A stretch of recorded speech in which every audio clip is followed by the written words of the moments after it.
it has been in the DFW sports world today.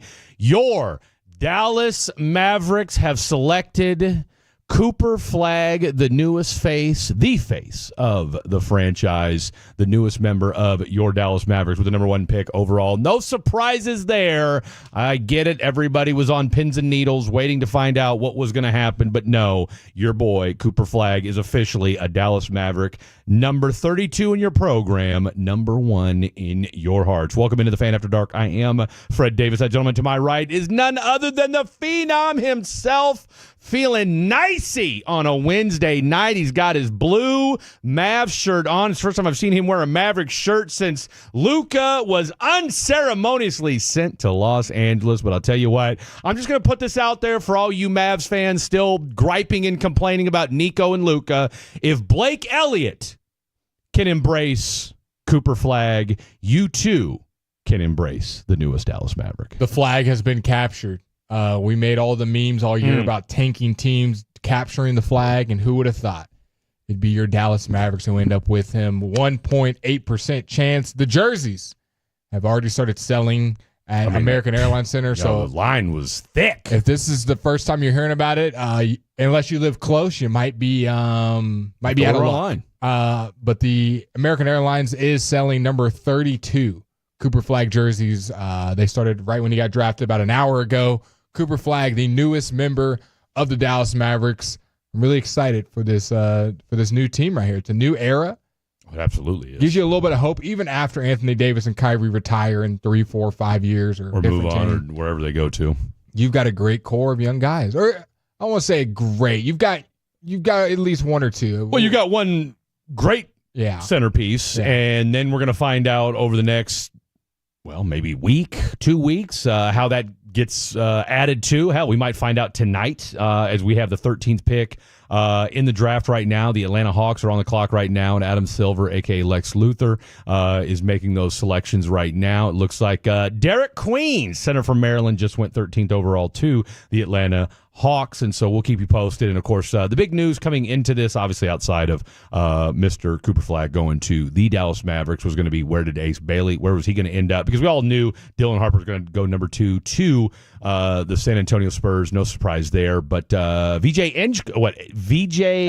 Edgecombe goes number 3 to the Philadelphia 76ers. A lot of folks thought that that was where Dylan Harper, before he decided to sabotage his own draft stock. What'd I say? Dylan Harper, sorry. Before Ace Bailey decided that he was going to try to dictate where he was going to go, and then Danny Ainge, who's never been a stranger of doing things unconventionally, decided, you know what? Let's get Mr. Bailey in Utah. You know Cedric Coward, who you were watching his story? Yes. And you were all emotional? And I'll tell you what a phenomenal and just incredible run he's been on. Well, the Portland Trailblazers, who picked him, were not moved by the story because they already traded him. Already took care. Well, but we're at that point now, though, where teams will pick knowing that they're trading him somewhere else. So who's he going to? He got traded to the Memphis Grizzlies. Interesting. And okay. The Grizzlies sent back the number 16th pick in this draft, a couple of picks, and a 2028 first-round pick. And Caldwell Pope. And 2 second-round picks. Okay. For Cedric. That was a lot. That is a lot it's the 11th overall pick, right? And when so you go 5 picks later, a 2028 first rounder, and 2 seconds for the 11th pick. Of course, aren't we at the point now where it feels like with second round picks, you're just doing that for draft enhancers or stocking stuffers at this point? The Grizzlies must have really liked him.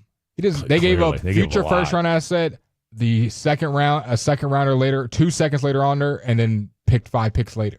Yeah. Feels pretty rich to move up 5 spots. For a kid that started his career at a Division III school. So we'll keep an eye on our boy, Mr. Cedric Coward. But enough about Cedric Coward. Let's talk about the rich and prosperous Dallas-Fort Worth Metroplex. So it wasn't just Cooper Flagg, which obviously we're going to get to knee-deep. And, of course, we'll do plenty of NBA draft talk today. We're efforting to get a couple people on. We'll see how that works out. But, again, it is a busy night for NBA scribes. This is their proverbial Super Bowl right now. Another trade just happened. The pick you just saw got traded. Okay, so Derek Queen not going to be a Atlanta Hawk. We'll keep you posted on that. Real quick before you get into that, let's making his producer debut solo behind the glass on the 1, 2s, and 3s, rocking his Dallas Mavericks shirt. You've heard him. He's helped out with Ross Lubinsky a handful of times. I want to say with Khaki Kevin as well, but he is flying solo tonight. Mr. Jet Nelson behind the glass, making his producer debut tonight here on Fan After Dark. They really threw me into the fire. I mean, Cooper Flagg. Go ahead and pull that microphone up to your face, your nose just a little, or your mouth just a little bit closer so we can hear you. They really threw me into the fire. I mean, Cooper Flagg, big Rangers win. Yeah, we did. Almost a no-hitter, but yeah, what a great night to start things off. Absolutely. And it's a Haiku hump day. Yeah. It is a Haiku hump day. You think Tim knew all this when he scheduled him, or he said, Wednesday? I mean, look, it's a Wednesday. We're going to have this kid do the draft. And, of course, with the Rangers, it's 50-50, win-loss, whatever. I mean, chances are they pitch well and the hitters won't hit. But not the case tonight. We'll get to that here in just a second. But it is a Haiku hump day. We have not been on a Wednesday in some time, but you know what Haiku hump day means. Later on in the program, we are going to do some haikus. Topics are as follows, boys and girls. Of course, we'd be remiss. It's going to be Cooper Flagg. No stranger, no surprise there. And then, of course, the non-sports topic will be Blake in Greece. Mm-hmm. Blake in Greece. And why Blake in Greece? No, not Greece, ladies and gentlemen. The actual country, Greece, is where Mr. Blake is going to. And, of course, we'll talk about that later on. Well, we'll probably talk about that more on the Thursday show, all right? Because we're on tomorrow night. Obviously, it's a travel day for or an off day, rather, for your Texas Rangers as they get ready for a 3-game set against the Seattle Mariners. Of course, we'll be out at Globe Life Field on Saturday. Blake and I, it's been a while since he and I have been out there, but we're looking forward to that as well. But you already mentioned it, Jet, the one, the only Texas Rangers. I mean, look, when DeGrom's on the mound, let's call it what it is. There's a reason why this guy's now gone third. Look at that draft. Wait a minute. Did my man not have a shirt on underneath? I was to say, look at that draft. Wow. Okay. All right. That's a full GQ model. That is an interesting look there. But did he just two-hand face kiss his mother? I thought the same thing. I don't think I've ever done that in my life. I think that might be his sister, but nonetheless, I don't know if that's his sister or his mom. I can't tell. I don't know if I've ever done it to a family member. 2 hands on the face. A 2-hand face kiss? That's maybe. I hope that's his girlfriend. I hope. You don't 2-hand face kiss a family member quickly too. I mean, that was an aggressive 2-hand face kiss. I have questions. Can we get a better picture of him? He looks like he doesn't know how to shoot a basketball based on this stock photo. He holds that basketball like he's kissing somebody's face is what it looks like. My God. Carter Bryant. I'll tell you what, I might trade this pick if I were San Antonio Spurs. We'll get to that here in just a second. What an outfit. No shirt on under I am. There is a lot going on with what's going on right now. I mean, is that a brooch on his jacket? I mean, and look, I look at these sort of things. Yeah, okay, this goes into my overall show draft. To my practice. Seriously, represent me at the press conference room. I mean, that looks like a woman's jacket. I'm not gonna lie. And this is the same height as Adam Silver. Maybe a little bit couple inches taller than him, but that looks like a woman's jacket. So that look, you know what that reminds me of? Did you ever see the Office episode where he bought the women's suit? Michael Scott. I don't think I've seen it. You haven't seen that one? I don't think I've seen that one. So there's an episode where Michael Scott buys a women's suit. I've seen the jeans episode where he loves his jeans. No, this is where he buys like a legit women's suit. That's kind of the vibe it's giving me right now from Carter Bryant. So anyway, I'm off of him. I'm not. I don't know about this Carter Bryant bit. Let's put it this way. He's not a Maverick, so that's all that matters, okay? 877-881-1053. 877-881-1053. That is the Franklin Frankel Injury Attorney text line. Chime into the show. Let us know how you're feeling today. More importantly, we're going to jump to this in the 9 o'clock hour at the top of the hour, because that's normally what time we start the show at. But 9 o'clock, we're going to get into full Dallas Mavericks mode as we start to, now that we don't have official. Well, it's official, number one. So now we can stop with the is Nico going to screw this up? Yeah. But like I'm done. I'm done. And I'm also gonna just throw out one more time to the Tolos and the Fatties, because I've been on, obviously, checking out Twitter and X over the last couple hours. I don't want to hear any more Nico talk. I look, just because if you're gonna keep some pretty good mid-round picks. Oh no, you can absolutely get some value in the mid first round, of course. But my point is, just enough. Look, Luka's gone, and you got the first overall pick, and you've got Cooper Flagg. I get it. It was upsetting 3-4 months ago. If you're mad at Nico, but if you still can't wrap your brain around the fact that the NBA gifted you the first pick because you traded away Luka Doncic, then I don't know what to tell you anymore. Like I really, really don't. Like if you want to harbor that feeling, fine. But just get over it. Please, for the love of God, you've got a generational talent. And I know that word gets beaten to death, and it certainly has, but I'm telling you right now. And by the way, did you watch any of the pregame or pre-draft coverage of them in Maine? I did not. I mean, you'd have thought Maine was Gaza the way they were acting. Like, I mean, seriously. Like, I mean, Marty Smith, kids now are carrying their heads higher and now believe they can get out because of Cooper Flagg. Bro, it's Maine, okay? It's not a third world country. I mean, what are we talking about? I've been to Maine, all right? I lived in the Thunder Maine. have 2 picks in the first round. That's Of so course depressing. they do. But, I mean, you know. Team needs after winning the championship. Seriously, more roster spots. I mean, is that what the team needs are? I don't know, but anyway, so we'll get to that here in just a second. But look, we've got Haiku's coming up tonight. We've got Fair Foul going on tonight. We got my boy Mike Babau from the Picked Off podcast. He's going to join us at 10 o'clock, talking all things baseball, getting some Rangers talk, of course, with him, and then just kind of get an overall lay of the land so far where we're at. We are officially Blake Elliott, and again, I get it. The the Major League Baseball season is long. People are not agreeing with you. As far as what? Nico? Yeah. I mean, you got 4 texts disagreeing. Fine. I mean, I don't know what to do. Why be mad? You've got loyalty. Great.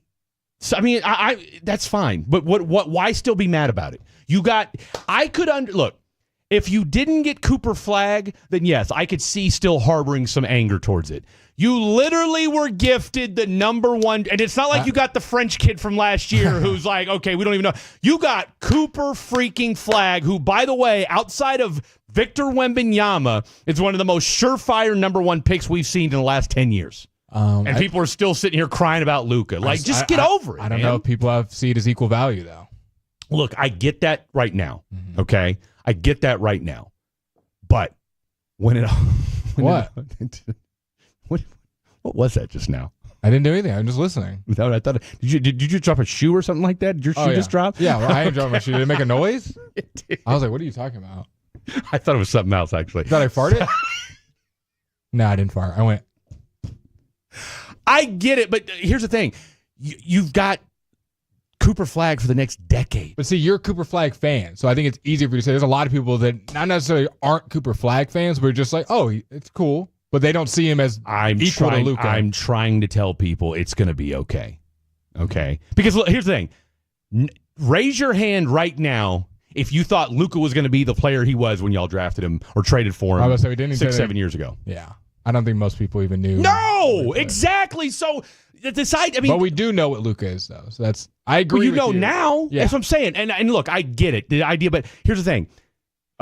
G-Bag had on Paul Biancardi this afternoon. Okay, and this guy said this guy's been my number 1 recruit since 8th grade. All right, have you heard what Brian Scalabrine said? Brian Scalabrine said this guy's like a combination of, and then there was, who was it? Somebody else said, I think it was Kevin Garnett, and there was somebody else talked about if what was it? If Kevin Garnett and we talked about this last night. If Kevin Garnett and somebody else had a baby, it would be Cooper Flagg. People are and these are in. NBA stars saying this, not just me. Someone said, well, we thought we were going to have Luka for 10 years, but we have Nico at the helm, so what does that matter? I get it, people. I get it. Like, I understand that we're not all conspiracy theorists like I am, but again, if you can't connect the dots as to how this happened, all right? Look, I'm going to tell you right now, and I said this to Khaki Kev before the show started. To me, you could argue if you want to be mad at Nico for getting rid of Quentin Grimes. Okay, that trade to me from a basketball perspective was more reprehensible than what Luka was, because Luka wasn't. That was not a Nico deal. That was the NBA, and you're not going to tell me any different. Now I get it. We've had on a number of different NBA writers who have all told me I'm crazy. That's fine. Look, I don't believe in coincidences, and I've seen way too many things happen. The path that this whole thing has taken on from February 1st to where we are today. And the fact that the Lakers got sold. Come on. 877-881-1053. Are you agreeing with Fred that we got Flagg? Let's go. I'm ready to move excited. I'm ready to go. Are you Get excited? Your 32 jerseys out, people. Or are you on the other end? Are you going, hey, I know we got Cooper Flagg, but I still want to. We had Luka. I mean, okay, let's. I'm not saying what's right or wrong. I do think a good amount of people. I think this time of year you start doing the comparison, and the comparison is going to be made whether Cooper Flagg's the nicest kid ever or not. That's the bar, and look, I'm okay with that. That is the bar. That is the bar. Look, Larry Bird's the bar. Yeah. Okay? I mean, let's call it what it is. Larry Bird is the bar for Cooper Flagg. Yeah. Whether just it's be a good Luka role or player. Larry. No. If Cooper Flagg isn't a great, then it's a bust. It's a bust. Okay? Like, period, end of story. Whether he I went. would say all-star by year 2 or 3. Absolute. I mean, 100%. Yeah. I think there's no question this guy could be an all-star by year 2. And you're talking about year 3, year 4. This dude is one of the best in the league at his position. You got to be. Okay. Because this wasn't, you didn't trade Jaylen Brown. You didn't trade Devin Booker. Look, you traded a top 5 player. Look, here's what you did. You traded Luka Doncic for Cooper Flagg and Anthony Davis. Yeah. And Anthony Davis so far hasn't given you one game. And that's not, look, that's not Cooper Flagg's fault. Correct. All right? That's not a Cooper Flagg problem. Cooper Flagg didn't call it in. Okay, Cooper Flagg did not call it in. His agency wasn't behind it, all right? That we know of. But I'm going to tell you right now, here's what I love about Cooper Flagg so far. Did you see what his fit was when he showed up for the draft? Solid blue suit. Media boom. trained. Every time they ask him about conspiracy, Luka, Mavs, I don't think they've picked me yet. I'm here to play basketball. I don't know. Am I on the Mavericks yet? Man, I'm telling even you when he right. got drafted, conspiracies, haven't heard of Ready to go. No, I have zero really qualms about Cooper Flagg, but I still am open ears that I understand that there are people who are still saddened by Luka and haven't truly moved on. And especially people that have been a fan of this team for years and years and bought tickets and loyalty never fades, the Dirk statue outside. Yeah. So I think this time of year, those feelings for people, even a little bit myself, start to come up and you start thinking of draft, prospects, ceilings, floors, and you're like, we didn't have to worry about that. We had it in our building. You did. And so now you got to hope once again. But again, this is the proverbial look. You lost Luka. I feel like it'd be different if they lost like 5 or 6 playoffs in a row, or they couldn't make it out of the second round. You're like, okay, I love Luka, but I've seen a ceiling. We see what he's capable of. But that's not what happened. It was like it's not like he's the Justin Herbert of basketball. Yes. That perfect comparison. Justin Herbert, and maybe even Justin Herbert was even a little bit better in the playoffs. Like Lamar Jackson. Like if I told you, hey, we're trading Justin Herbert, but I get Cam Ward. Yeah. Okay, you know what? I'm kind of excited about this, right? And again, would you trade Lamar Jackson for Cam Ward? Because I feel like that's what it kind of is. Like make conference championships. Obviously, Luka made a finals. But if I knew my offense was ready to go and I had everything being the same, there was some offseason things with Lamar. Yeah, I'd be like, all right, you know what? Hey, Cam Ward's a dog. You know, I mean, look, I'd be a little nervous about it because I didn't watch as much Cam Ward in college. Of course. I mean, that's what I'm saying. Like, and the reason why I feel as confident I do about this because I watched a lot of Duke basketball this past season. I did, and I'm telling you right now, the kids. I mean, he's the youngest number 1 overall pick, and he was a dog since who? 1971. No. That's the other stat. He's the youngest number 1 overall pick since LeBron James. Yeah. Okay? Not an accident, people. Not an accident. All right, we got a huge show to get to. Let's talk some more NBA. Let's talk some drafts. I'll tell you what, we might have to open up Tolos on the telephone. Is it Josh Allen? Is Josh Allen the comp? No. What, for Cooper? No. The Luka, if you were to trade. But he hasn't made it to a Super Bowl. But Joe Burrow. Joe Burrow. There's your comp right there. Okay, there's our boy right there. Let's go. All right, we're going to tell you what. Here's what we're going to do. 9 o'clock, let's reset the show. All right, 9:20, we're opening it up. I'll tell you, we're going to throw our boy into the fire right now. Tolo's on the telephone at 9:20. I don't even know if this guy knows how to answer a phone yet. He's going to learn today. Light him up. He's going to learn today. Don't go anywhere. It's Fan After Dark. Hello, it's Pete Thompson from the Consumer Team. If your home or business has roof damage, be sure to call Blue Nail Roofing for a free inspection. Blue Nail's trained and certified inspectors will find all the damage to your property, the damage that insurance adjusters and other roofing companies often miss. Finding and documenting all the damage can mean a larger payment for your insurance claim. Call Blue Nail Roofing.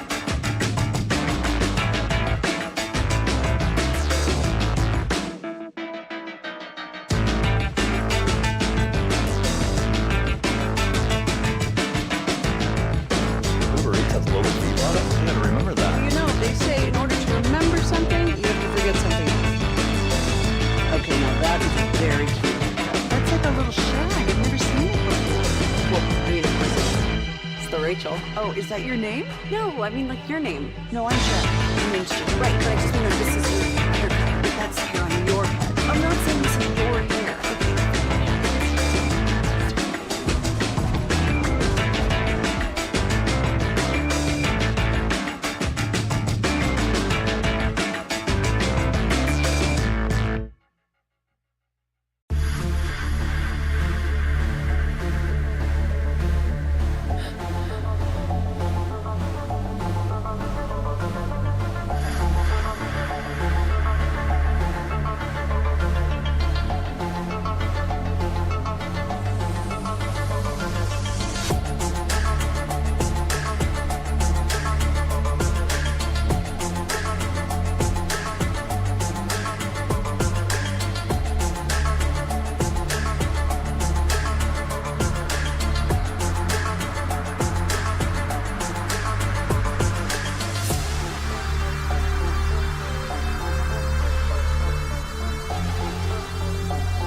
Kentucky, but move on.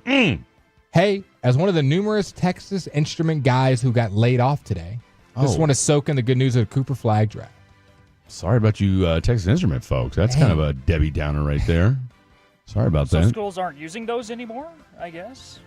I haven't used this. I mean, I know the TI-80 scientific calculators were hot back in the day. I had a TI-85. I don't think they make those anymore. This was, 25 years ago. Here's a take. You're drafting someone who already missed the biggest shot in his life for that to move on in the March Madness. Give me a break. You know what? You know what I'm okay with? He took the shot. I'm not going to get over it because Luka loved us and we loved him. Okay, well, so did the NBA. Bad take, Fred. I'd rather have Luka than Flagg. The grown-ups have moved on. The toddlers are still pitching their tantrums. I'm not mad. I'm a Rockets fan, and I'm tired of this. And the GM still stinks and will still continue to screw this up. Being gifted the first pick does not change that idiocracy. Okay. I stand with Fred, the master of slump buster. There you go. See, now we're putting it back into perspective. Is Cooper Flagg the whitest guy the Mavericks have ever drafted? Someone asked. I mean, I'm going to defer to you on that one, but... I don't have every draft pick in my head. Okay, here's a question. Did the Mavericks draft Sean Bradley? Believe so. Well... Pretty white. He's pretty white. I don't think they drafted Brian Cardinal, but he was on the team at one point. Yeah, but he doesn't sound that white. I mean, Brian Cardinal is a whitish sounding name, but I don't think you get any whiter than being a 7'6" dude who's Mormon. Yeah. I mean, how much whiter do you get than that? This is it's 1A, 1B though. This is unfortunately the only text that I've seen that I don't really see what you're talking about. Luka has plateaued. We dodged the long-term bullet.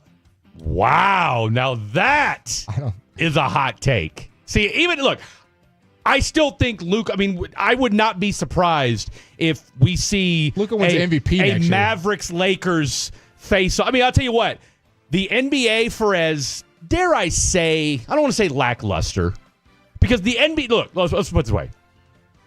From a basketball perspective, the playoffs in the conference finals and the champion and the finals outside of, after Halliburton got hurt was good quality basketball for the most part. It didn't have the narrative. You know what I'm saying? Like there wasn't the big markets, and let's call it what it is. SGA, yes, he's the MVP, but he might be the most kind of just humdrum MVP we've seen in a while from a hype standpoint. Correct. Okay, this wasn't Celtics Lakers. This wasn't even Celtics Timberwolves. No. Right? Because I promise you, if Anthony Edwards is in that finals, it's going to be a different tenor to hype around it. Okay. So the NBA... The amount of bars that I went to that people didn't even know he was in the finals. I was talking about it at my job. They're like, who's in the finals? Seriously. Pacers? Exactly. Pacers Thunder? Like even casuals were turned off by this finals, okay? The NBA will lose its collective minds. Somebody making a casserole in here? If they found or if you had a Mavericks-Lakers. Forget the Thunder. The NBA would much rather see a Mavericks-Lakers Western Conference Finals. That would be probably the highest rated conference finals in a long time. In the history of the NBA. No question. Yeah, no, it. You know what? It's probably Kevin. Kevin's always cooking something. Do you smell that? No, it smells like someone's making a cheese lasagna. Well, I think he just warmed something up in the microwave. This guy stays hungry. He did. Right, Mama's cooking. Mama's home. Is that what it is? Yeah, because remember he said he had salsa, but then he lied to us and he didn't have salsa. Okay, and then we gave the comparison to Luka getting traded. We went Herbert, which I think was a good starting point. Then we upgraded to Lamar, and I think we hit it at the end. We hit it with Joe Burrow. We hit it with Joe Burrow. All the talent in the world. Put up the raw stats. Widely considered one of the best. I mean, hell, Madden's got him higher than Pat Mahomes. Yeah. Went to a championship, but lost it, and hasn't been back since. And has had some injury history. Sniffed it since. I think Joe Burrow might be the best comp. Yeah. And so it'd be like it'd be similar to if Arch was coming out, you traded away Joe Burrow and got Arch Manning. Correct. Okay. There we go. I mean, look at us. That's what we do, bro. Come on, high five to us. High five to us. So if you were a Bengals fan, would you trade Joe Burrow for Arch Manning? And we got to give him another player. And think about it this way. But think about it this way too. Think about it this way, because and I'll tell you why this like Devontae Adams makes more sense. That's a great poll right there. Like still very good, that's but a great poll kind of injured. Well, or back would end it of his be? career. Yeah. So that, and think about it this way: Arch Manning, You could, I mean, we haven't seen him play yet, but you could argue he's like a more athletic because look, Arch Manning can run. Joe Burrow doesn't run. Correct. Right? I mean, yeah, he can move around if he has to, but he ain't tucking it and run. That's not his thing. Arch Manning will take it and run with it. It's something a little different. Because isn't that the thing that we love about Cooper Flagg is that he plays defense. I mean, Paul Biancardi, they asked Gavin Dawson, I can't remember if it was Dawson or Wolchuk, asked him today, like, what's his defensive comp? Yeah. Scottie Pippen-ish about how he goes about playing. I mean, what are we talking about? The only part that I guess doesn't align with our analogy is kind of their off-the-court issues as well. Like, I don't think we've heard a single thing about Burrow, and there's obviously a bunch about Luka or his conditioning. And But no, I will take that. Because, look, at the end of the day, here's the thing. You never worried about him in the postseason. No, and you don't worry about Joe Burrow either. And you don't worry about Joe Burrow. And that's why I'm saying, like, and again, at the end of the day, when it comes to the whole, slow. They both start slow, and the reality is, and of course, it's a little bit different, obviously, because you got 82 games versus 17, right? Yeah. But I don't worry as far as the comp goes when you talk about his off the field knock is okay. He doesn't work out as much as you'd like him to. Yeah. Not that he's out hitting bars, Correct. not that he's out, tearing up the club. Domestics. No. He hangs out with his wife and kids in Europe and hits hookah and drinks. Modelo. I was talking to my boy Billy over at Double Egg Cafe today, and we were talking about, the thing about European basketball players is, and we were joking around, like, if Jokic, if we got a tweet or a notification that Jokic retired, would anybody be surprised? Nope. Not at all. Just hooping. I think we just showed our smartness. If you were a Bengals fan, would you trade Joe Burrow for Devontae Adams and Arch Manning? That's pretty much what the Mavs did. I mean, that's it. Obviously, we can go to conspiracies or not, but that just player for player, that's what it looks like. I mean, and so that's. I think I would do it. I mean, I think he'd be. I don't know, man. Joe Burrow's like, he's locked in as top 3 quarterback, top 4. I mean, but you get to reset with Arch Manning. That's right, and think about it. And plus, with the NFL, the difference too is that you're gonna have that contract for 4 years. Yeah. Hell yeah, you're gonna reset. Hell yes, you're gonna reset. Still get Devontae Adams too. So there you go. So 877-881-1053. That's the Franklin Frankel injury attorney text line. So the Cooper Flagg era is underway, and we officially know what number he's going to wear, number 32. But we've got some audio as well. Let's go ahead and listen to Cooper Flagg himself. What was his reaction to getting drafted by the Dallas Mavericks? Cooper, the moment has been realized. How are you feeling? Feeling amazing. It's a dream come true, to be honest. I wouldn't want to share it with anybody else. You mentioned sharing it with anybody else. We've got the Flagg 5 here. How much have these people meant in getting you here? I mean, I wouldn't be here without these people right here and all my people back home in Maine. 5 people up in the box up there, they're here for me, and I wouldn't be here without them. So it just means so much to see everybody here and supporting me. No, I mean, he's look, the guy's all business. It's what you want to hear out of your number 1 pick. You got to feel good about. I mean, again, well, after this segment's over, I will always be a Luka fan. That was one of the things that excited me about coming to Dallas when I came here a year ago. Was I was looking for. I mean, obviously being back on radio was one thing, but the idea that hey, we get to cover Luka. He's going to be a dog for the next. He's a stud for the next 10 years. Like, all right, this dude's going to get you to a championship. You got to believe he's going to win a championship. So you're excited about that. Then he gets traded. You're like, all right, that sucks. Now you get Cooper Flagg, and I trust Nico to figure out. Now, I'll be honest. And we talked about this with Grant the other day. The one thing I am a little bit leery about, though, full disclosure, I'm wondering what's going on with this coaching staff. Yeah. And we dived into that if you missed it. What are we doing with this coaching? Because now what? Jared Dudley might be leaving. Yeah. God Shamgod might be leaving. So now you're going to lose 3 out of your. You already lost Sweeney to San Antonio. One of the highest respected assistants. So it's kind of like, all right, what are Jason Kidd isn't exactly and so it's kind of like, all right, and I've heard people, and I think it was on G-Bag today they were talking about, is he trying to force Jason Kidd out? Is there a power struggle going on? Like, what's going on behind the scenes with this coaching staff? It's like, all right, the roster looks like there might be some stabilization. Kyrie signs his deal yesterday for 3 years, $119 million. Gafford's gotten re-signed. So Kai Jones is coming back into the mix, which we're excited about here on Fan After Dark. Shout out to all the fatties. But what in the hell is happening with your training staff and is your coach? I mean, what are we doing behind the scenes? Behind the scenes is on the court we look good. Yeah. On the sidelines, I'm a little concerned. And I feel like behind the scenes is important right now. You got a young guy coming in. It's going to be the face of your franchise. The right guy's guiding him. You don't need disarray, man. You don't. You need structure. And Duke, very structured. Now, you do feel good about Look, I firmly believe how would you rank Kyrie's this? not re-signing here if he thinks there's dysfunction. Agreed. I firmly believe What do you that. think of just the veteran leadership on this team? I think Kyrie's at the forefront. Here's the thing.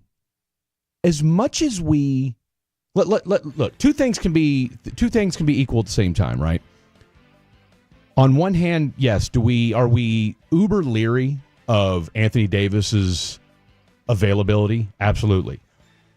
Do we love the fact that when healthy, this guy's a top 15 NBA player? 100%. And if I told you, hey, for the next 3 years, you're going to get 65 games, a regular season, and a full playoff run out of Anthony Davis, we would sign up for that. We would run, not walk to it. And if I told you, hey, Kyrie's going to be back in February, March, and you're going to be good, and then you got the rest of the roster that you're going to fill out, plus Cooper, hey, let's go. You're a contender in the West. Hands down, no questions asked, whatever else, right? So, but in all that, again, the thing that we worry about, though, is with this coaching staff, all right? What are we doing as far as the Jared Dudley side of things? And so, when that finally gets solidified, all right, I think then you can finally feel good about the direction of where this team's going moving forward. What do you think about the leadership on this team? Guys, Cooper Flagg. I feel great about it, man. You got Kyrie, who's probably at the forefront of that. Who else is? Oh, that's right. I started going on a rampage, and I was like, where am I going with this? And honestly, Anthony Davis is a good veteran leader. Okay. So you think those two guys, forefront, obviously your two best players. Let me ask you this. What have we ever heard about Anthony Davis off the court? You have it. Dang, Walter Clayton just got picked. Yeah, you knew he was going. Well, remember, he got picked by Washington. They traded him to Utah. And Walter Clayton wanted to go to Miami bad. Dude, Utah. I'm telling you right now. Utah just got all the guys that did not want to go there. Danny Ainge does not care. Walter Clayton is pissed. He told he went to do the Miami workout, canceled the workouts with everyone else, talked about how he wanted to go to the Heat, said Eric Spoelstra's his favorite coach. Look at him. He is not excited to hear his speech. Is he even going to get up? I'll tell you what, though. I don't. I would love Walter Clayton. But I guess, Brooklyn's only got 75 picks. Well, look, I'll put it like this, man. I think there's something about Danny Ainge is got this thing working on the fly. I really like what he's doing there. But no, think about it. What have you ever heard about any problems with Anthony Davis off the court? Let's see if we can find something. There's nothing. Look, and now here's a question I got for you. Do you think P.J. Washington is going to be on this roster when the season starts? Yes. You do? Yeah. Why wouldn't he? I would think they're going to move him for somebody. Dude, look, you've already got. What is your? I think he's going to start. How many? Where are we at right now on the roster? We're going to get to that in 9. Let's tell you what. Let's look that up real quick. What the Dallas Mavericks Anthony roster Davis looks has like. faced several off-court issues, primarily related to his injuries and the trade to the Lakers. Okay, so that's not even an off the court. That's just slander. That's just him catching strays from fans. That's just Twitter beef. Is all that is. Overview. Yeah, what? That's not off the court issues. That's just the fact that he can't stay healthy on the court. Really? That's what we're calling off the court issues? The fact the guy can't stay healthy, he's catching crap from everybody? That's not fair. Domestic abuse to his own body. I was going to say, this guy beats on himself too much. Okay, who's this Amazonian off to the left of Walter Clayton? My God. Is that Skyler from Breaking Bad? Holy mackerel. They've had is he not getting up? I don't know why we're... I don't know, unless they're just waiting. I don't know if Shams is ahead, but he got picked. Well, but here's the thing. What's his name hasn't gone up to the... Adam Silver hasn't walked up to the podium yet. Okay. Okay, he's there now. All right, so we'll keep you posted on that. Are we seeing a non-smile from Clayton, or do you think he smiles? Oh, no, he'll smile. Of course he's going to smile. He's getting drafted. Why would you not smile? Walter Clayton bad. But we still got his teammate, Cooper Flagg's teammate, still available. No, look, they'll figure somebody out. The Mavs, they are talking about the Mavs moving back into the first round or late. Well, we saw second. Did you see where they Jaden Hardy and Omax for the names being tossed around? Yes, that makes sense. Oh yeah, no, he's crying. Of course he just didn't know he'd been drafted yet. mean, he's crying. Of course he's happy. I mean, this is the biggest day of his life. That's got to be his mom, right? And he's going to Brooklyn. And that's his mom? My God. These women are all my age. We got to for crying start. We out got to loud. start assessing the son to mom interaction. Bro, I'm telling you right now. No two-handers. Whatever. Who was that did the two hand? Yeah, Carter Bryant. Yeah. Hey, Walter Clayton hugs his mom, kiss on the cheek, boom, done. All right, no two-handed. around. That had to be his girlfriend. Nobody two-hand kisses their family member. Okay, On live TV. With on the live television with the world watching. Camera. Was that his kid? Or was that his Yeah. sister's No, kid? I think that's his kid. That's his kid. Okay. I don't know. I'm not gonna make it I get vibe that could be a niece. That's a niece right there. He is pretty young. Yeah, I'm getting niece vibes. Not to say he couldn't have a kid at that age, but I'm getting niece vibes from him. Ace Bailey's camp reportedly doesn't care about 10 to 15 million. Would do anything to make sure he's not drafted by the Hornets or Jazz. Yeah, well, Danny Ainge is like, guess what? I don't care. Welcome to Utah, Welcome my friend. to Utah. Welcome to Utah, pal. Pow for sure. You know he hit him with the pal. You know this is the same guy that threw a ball at I want to say Robert Ory's head at close range. So you know Anthony, you know Danny Ainge don't give a damn. I got more trades to give you, and Are we I opening want to up the phone hear lines? I want to open Let's up do the it. phone lines. Let's do it. 877-881-1053. Call Jet and the fan right now. Call right now. We're gonna figure out if he knows how to answer the phone. Do it in the Yeah, we break. are. I might. Do it in the break so it gives him time to kind of situate you guys on the phone line. We'll have you all lined up. When we come back from break, we will listen to your phone calls. What do you think of the new Dallas Mavericks with Cooper Flagg? Are you excited? Are you pissed? Or somewhere in between? Give us those answers. 877-881-1053, and we'll answer your calls next on Fan After Dark. Time to put the kiddos down and turn your radio up. It's The cool and the crazy. Fan After Dark on 105.3 The Fan and the Odyssey app. Present.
Do you think it's true that you've got to forget something else to remember that Uber Eats has groceries?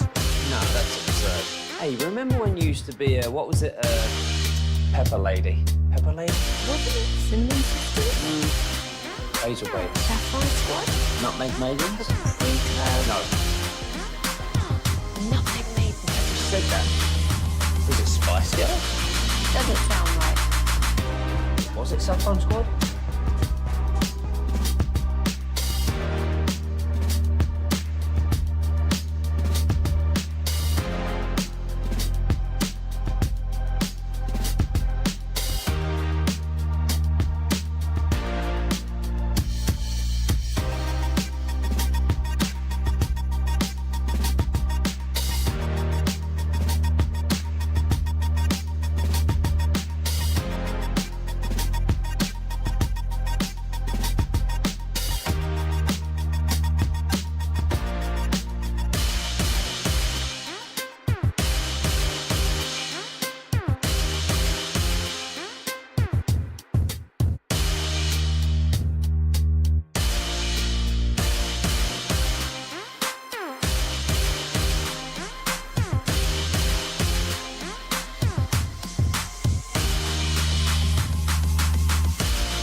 say in order to remember something, you have to forget something else.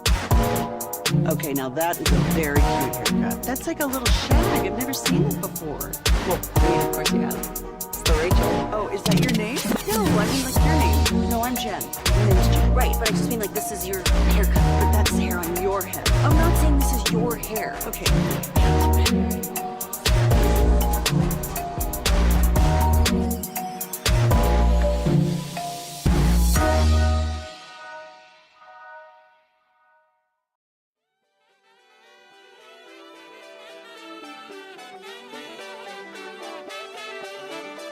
Who had a no-no through 6 innings. Yeah. What was it? Jacob Latz yesterday, and Jacob deGrom. You know how many career no-hitters he's got? I'm going to go with 4.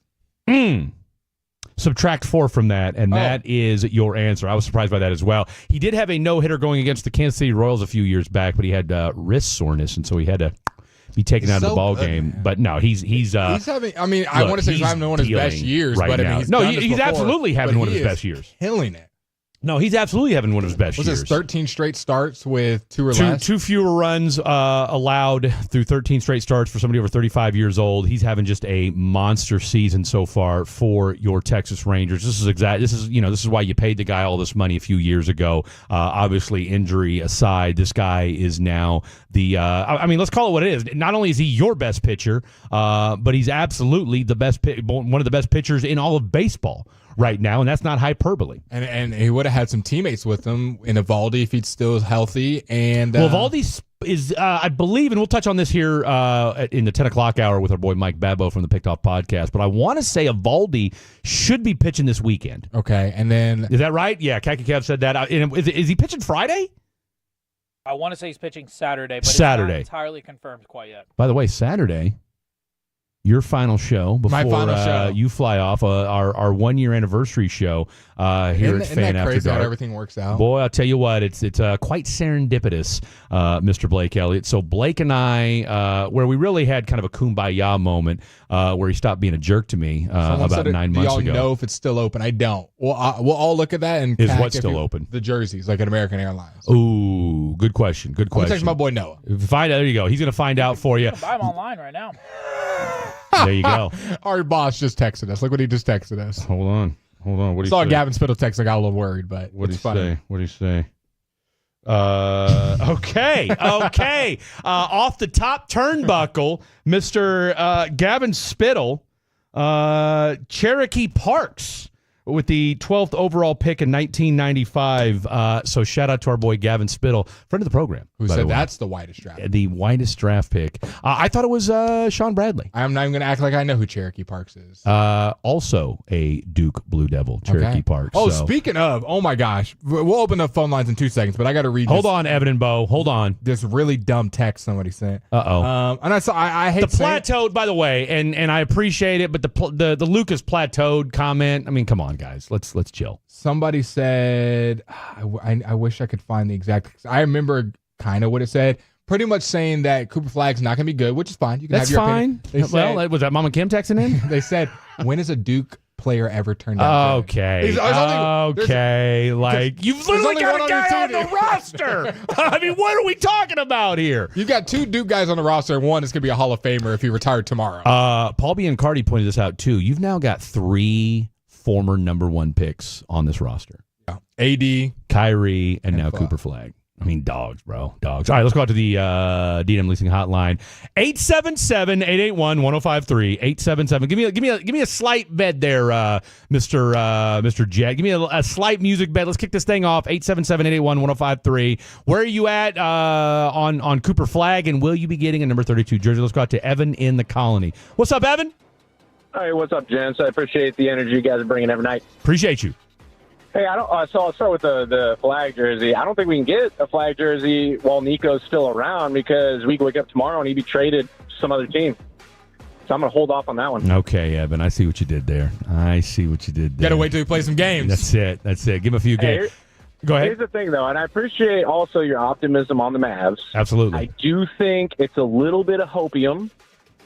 Why is that? Having age and experience and not having off-court incidents doesn't always equal good locker room leadership. So bringing it back to something that the KNC Masterpiece was talking about earlier today, I think bringing in a guy like Chris Paul could really help, because in his prime, Chris Paul, the way he saw the court offensively and defensively, I think is something that Cooper Flagg could really need. I don't know that he's going to get that. I don't know that our leadership on this team is where we need it to be with just Kyrie and AD.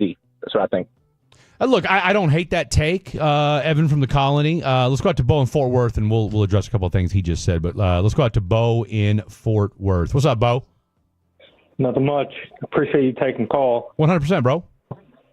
I'll definitely be getting a Cooper Flagg jersey. You know, I'm more excited than any time I think in my life about being a Mavs fan. I was never too happy about Luka. I think personally, it's my opinion that he pulled James Harden to get traded, started sitting out games, getting overweight. So that's why I'm excited about Cooper Flagg.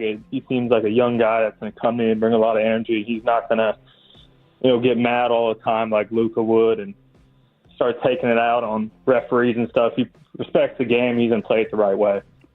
Okay, I like that, Bo in Fort Worth. I appreciate it. And I don't think Luka didn't play basketball the right way. I mean, look, was he a sieve on defense at times? Absolutely. As me and my boy Kip talked about today, yes. Would you have liked things to be a little bit differently? And could Luka play defense at times when he wanted to? 100%. You remember those defensive rating stats? He had his moments, man. And look, that's the isolation defender. And that's the thing about Luka that was so maddening on a defensive. Look, the two things about Luka that are he knew what to do. He wasn't like, how do you do? Come on, his basketball. We're not questioning Luka's basketball IQ, and I think that's what the frustrating part about Luka was, is that defense is an effort issue. He knew what to do. He's just like, you don't have the IQ, the basketball IQ that Luka has, because he would read passing lanes pretty well. He would get steals. No, he knew what he was doing. All right, but the two things about Luka that were inexcusable: his defensive lapses and his crying to the referees. It was like a defensive effort. Like you would just see like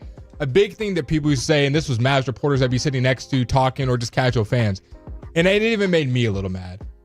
When the defense is rotating, he would point. Hey, go get that instead of him being the one rotating. He's like, hey, there's a guy open in the corner. It's like, that's your guy. That's your guy, bro. That's your guy. And then, of course, the complaining to refs. The officials. I mean, I'm telling you. If you want to complain while on defense, cool, but he would complain and stand next to the while the game's going on. And that was one of the things you and I got in, one of the first real arguments you and I had. I said, if he's going to take his game to the next level, because you saw a discernible difference in the way that team played when Luka was bitching to the refs and when he wasn't. Remember the playoff narrative with that? What was it? The game where he got thrown out. The game he got thrown out. Look, that's when Wendy went off on him after the game. All right, so just something to think about there. Let's go out to Trevor in Arlington. What's up, Trevor? Fellas, thank you for having me. Appreciate you. I agree with you guys wholeheartedly. When it comes to Flagg, especially when it comes to effort on defense, that's going to be a massive upgrade for you in terms of what we lost in Luka. It's going to come down to the clutch when it gets to those, Western Conference semifinals, Western Conference finals, and of course the finals. Does he have that gene, right? Like that's going to be the biggest thing that we need to find out about him. But overall, I would say, I'll be honest, I'm a Spurs fan, number one, and number two Mavs. So overall, I would say this week for Texas basketball has been absolutely phenomenal. Agreed. Especially the picks that you look at with 2 and 14, 1, 2, and 14 overall. And some of the trades that have been made with KD to Houston and the amount of success that he had last year that went kind of under the radar due to them not really being competitive as a team. But going back to the Mavs and Flagg, I think that as long as health is emphasized, these guys could really go deep very soon, very quickly, while before we fire Nico anyway. Okay, Trevor, I got a question for you then. Great call, and Texas teams are back up. You said you're a fan of the two, and all the Texas teams are doing great. You got Houston, who got KD. You got San Antonio Spurs, who you said you're a fan of, with Wemby and now Dylan Harper. And then, of course, the Mavs we just spoke about. If you had to rank those teams, who's making it the furthest in this year's upcoming playoffs, in Trevor's mind? That's tough, man. I mean, Silver and Black's definitely got my heart, but I honestly, truly, I think that it'll be between those two, because Houston losing Jalen Green is going to be tough. I mean, that guy was a facilitator at the end of the day. You got Jabari Smith. You got great in the post with Şengün and Jabari Smith, who does not get enough credit. KD obviously can do what he does. But when it comes to the Spurs, I think you got 2 Rookie of the Years coming off back-to-back. I think Flagg's already the favorite to win Rookie of the Year this year, but that's not to take anything away from Dylan Harper. So as long as those guys can stay healthy, as well as the Mavs, I mean, I got to say the Mavs would be, if they're healthy and you get Kyrie back by Christmas, I think you got to put the Mavs 1, but the Spurs are right behind, and I think we'll be a true contender when it comes to the playoffs. I mean, you never know what can happen there. If we go 6-7 games, I mean, whoever's hot that night. That's all it takes. That's all it takes. Trevor at Arlington, absolutely phenomenal call by you. Appreciate you, my friend, on that. 877-881-1053, 877-881-1053. That is the Franklin Frankel Injury Attorney text line. You can text into the program, and that is the hotline as well. We got time for another call or two if you want to get your thoughts on this Cooper Flagg now being an official member of the Dallas Mavericks. Tell us how you're feeling about Isn't that crazy? Number that 32. The 4 best teams, maybe in the West, are all like right next to each other. The 3 Texas team in Oklahoma City, and Oklahoma City might as well be in Texas. I mean, like it's like an hour drive. You've now got. I think you can make a great case that those are maybe the 4 best teams. Obviously, the Lakers. We got to wait and see. We got to wait and see what the Lakers do. You got to see what Rob Pelinka is going to do with that roster. Right now, I saw. Look, for whatever reason. Talking about the Heat stuff with Andrew Wiggins. Well, there's that. Yeah, I mean, really, you're gonna trade Rui you're gonna trade Rui and a first round pick for Andrew Wiggins. It feels like you're just kind of just staying where you're at. I mean, I do think Andrew Wiggins is a half point better, but I mean, you're not changing your team outcome. Not just that, but I don't know that you have enough draft capital to be wasting on Andrew Wiggins. If you want to go get Bam Adebayo, yeah, you're a now different that team. no, you're going to trade Rui and a first round pick or so for Bam, especially considering how his skill set complements Luka. What you need a center. Oh, that now that's a different conversation. Yeah, I'll move on that all day long. And we're about to see, and this is where, and again, I know I said I was going to stop talking about Luka, but I'll say this, bringing up Nico Harrison.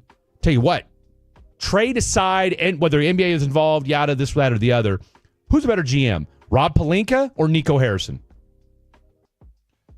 I mean, let's be real. Bob Myers. You know the answer to that. You just don't want to say it. Let's go out to Polo in Garland. What's up, Polo? What's up, Marco? What's going on, people? Hey, I'm living a life.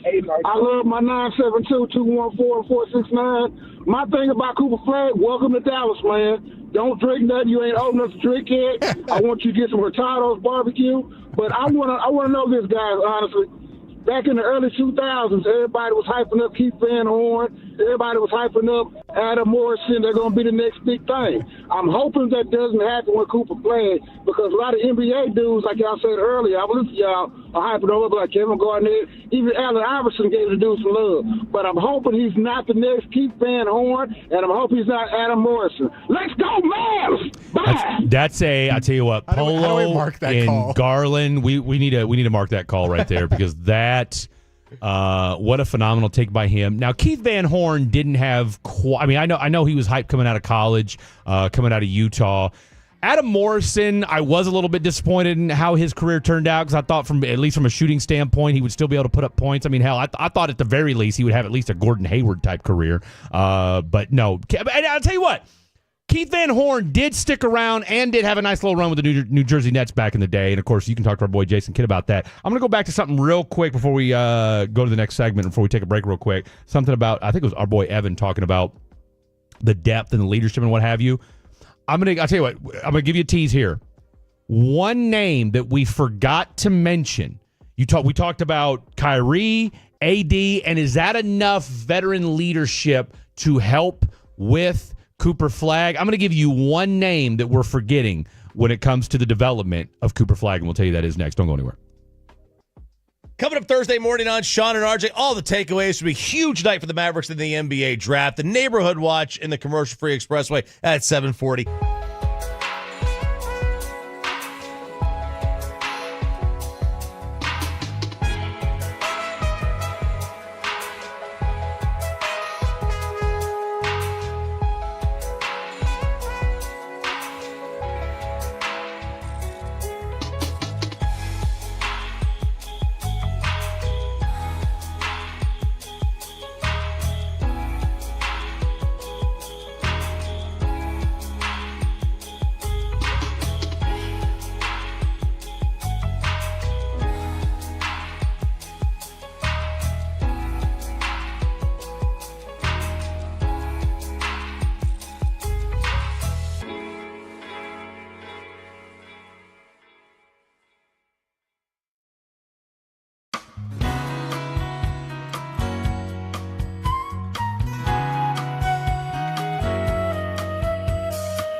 Do you think it's true that you've got to forget something else to remember that Uber Eats has groceries? No, that's absurd. Hey, remember when you used to be a pepper lady? Pepper lady? Wasn't it Cinnamon Sisters? Basil babes. Saffron Squad? Nutmeg maidens? Paprika? No. Nutmeg Maidens? I just said that. Was it Spice Girls? Doesn't sound right. Was it Saffron Squad?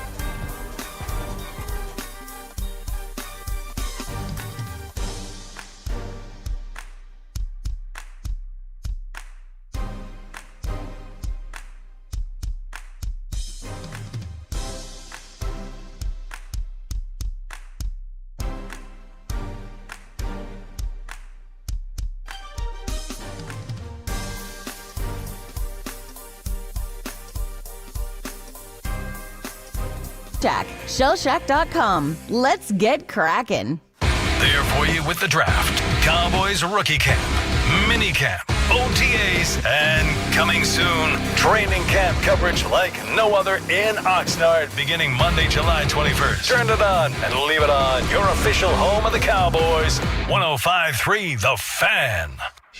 With Frankel & Frankel, there is never an out-of-pocket cost. They only get paid when you win. Frankel & Frankel, the go-to car and truck wreck attorneys in Dallas. And if you're in the market to upgrade your vehicle, get the classic Chevrolet in Grapevine. Back-to-back #1 Chevy dealership in the world. They got more new Chevys than anyone, all priced to sell. Visit ClassicChevrolet.com. This is Texas. This is Classic Chevrolet. Together, let's drive based on new Chevrolet registrations 2023 and 2024. What a read. For whatever reason, we're going to have to turn your microphone up. I don't know why, but New Guy Jet is fainter than I'll get out for some reason. I'm not sure what it is. Yeah, I do. I don't know. What did you just say? Seriously. We're going to fix it. I guess I got to yell at it. No, I seriously, we can't hear you. Maybe it's like yesterday. Maybe it's we just can't hear. But Khaki Kev, I could hear. Maybe it's put Khaki Kev on. Let Khaki Kev talk real quick. I think you're just deaf. Did you hear Cac A little there? bit better. It's night and day. It is I'm still telling faint, you. but it is better. Yeah. I don't know what you guys got going on. Pod that music down just a smidge. We've got a new producer working tonight. Jet is behind the controls, so it is a look. It's we've got our own #1 pick tonight. So we are. We do. The guardrails are on, or the bumper rails, or whatever the hell it is. What is it called when or they're down? Whatever. What are those things on the side when you bowl? I call them bumpers. Bumpers. I was just gonna wait and see how many times how many different things I would come up with as we're trying to talk about it. Usually when you do that, you've got the little dinosaur that you roll it down so you can have a straight bowl. That's good. I've seen people that even know how to bowl that do that just to get a straight shot. When's the last time you went bowling? Funny enough, I probably watched 20 minutes of a guy restoring an old bowling alley yesterday, on and TikTok? I was so invested. This random guy that bought a bowling alley in Chicago. And he's restoring it. Yeah. I don't know why. I have no infatuation. I don't know why either. But I just love stuff getting restored. And I watched this guy and it made me want to go bowling.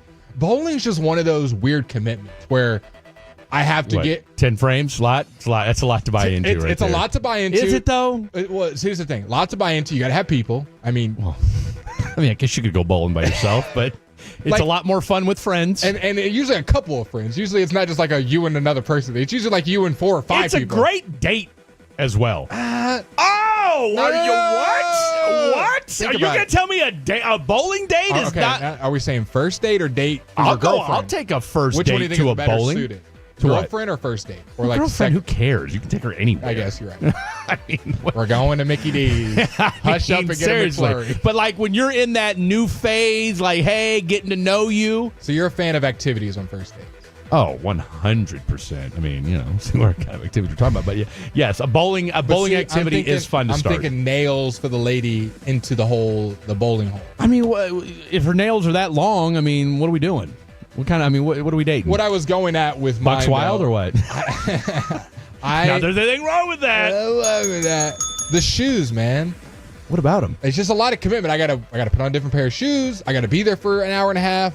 Not gonna eat great food. Don't get me wrong. I've gone bowling and love it. Not gonna eat great food.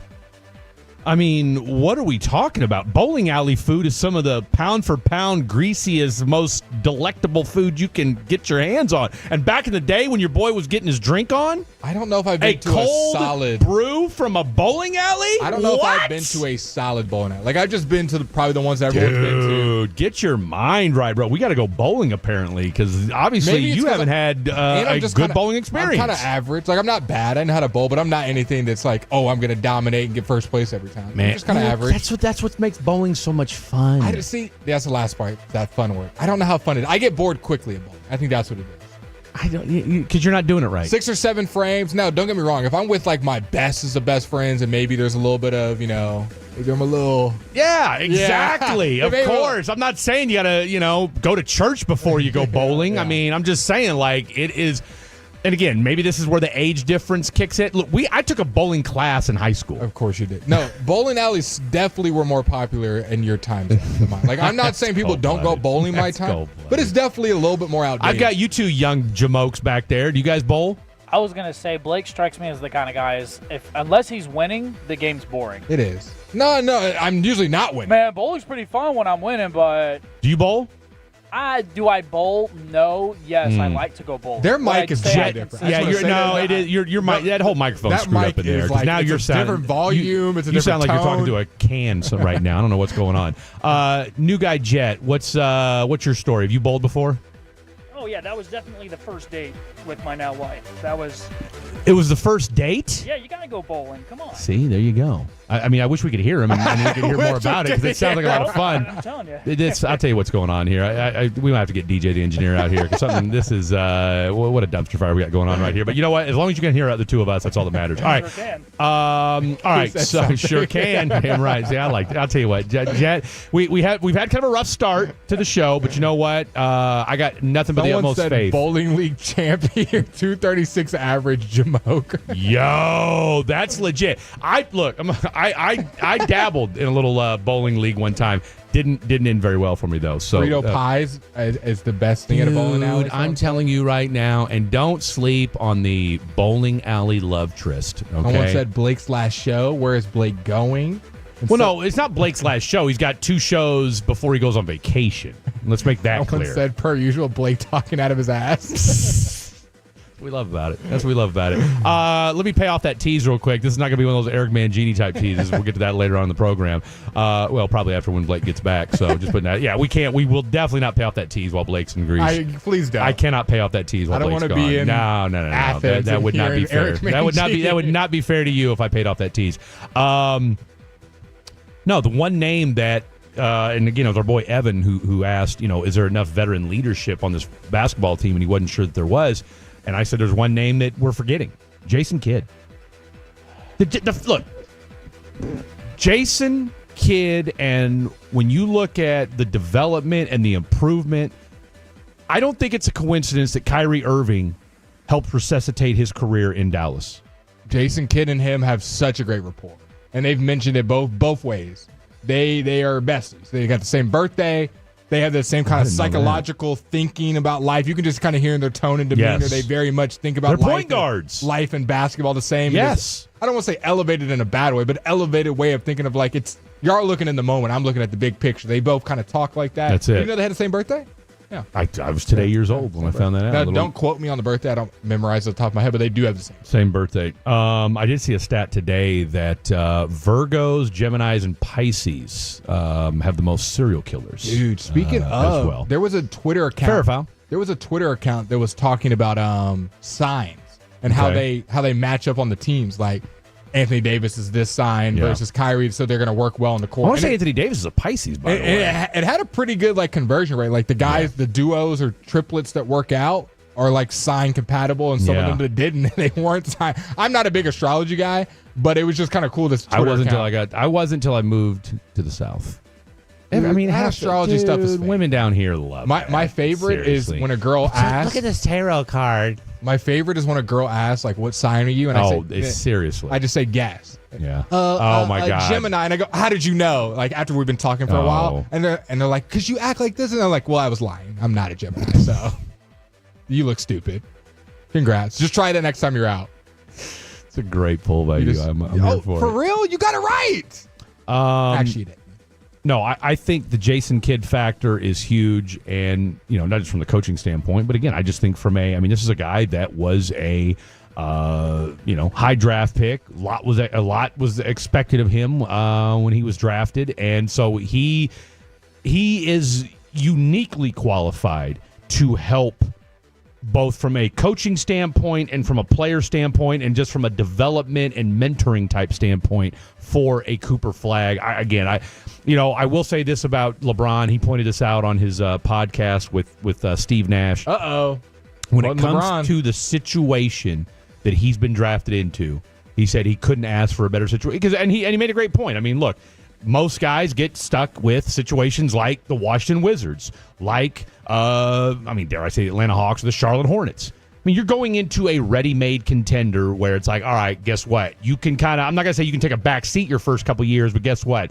You can kind of assume, you don't have to be all eyes are not necessarily on you. They're going to be on you, but guess what? There's going to be a lot of veteran leadership there that can also kind of take some of that brunt as well. Didn't you ask earlier the Mavericks roster? Because you were just saying like players, like how many?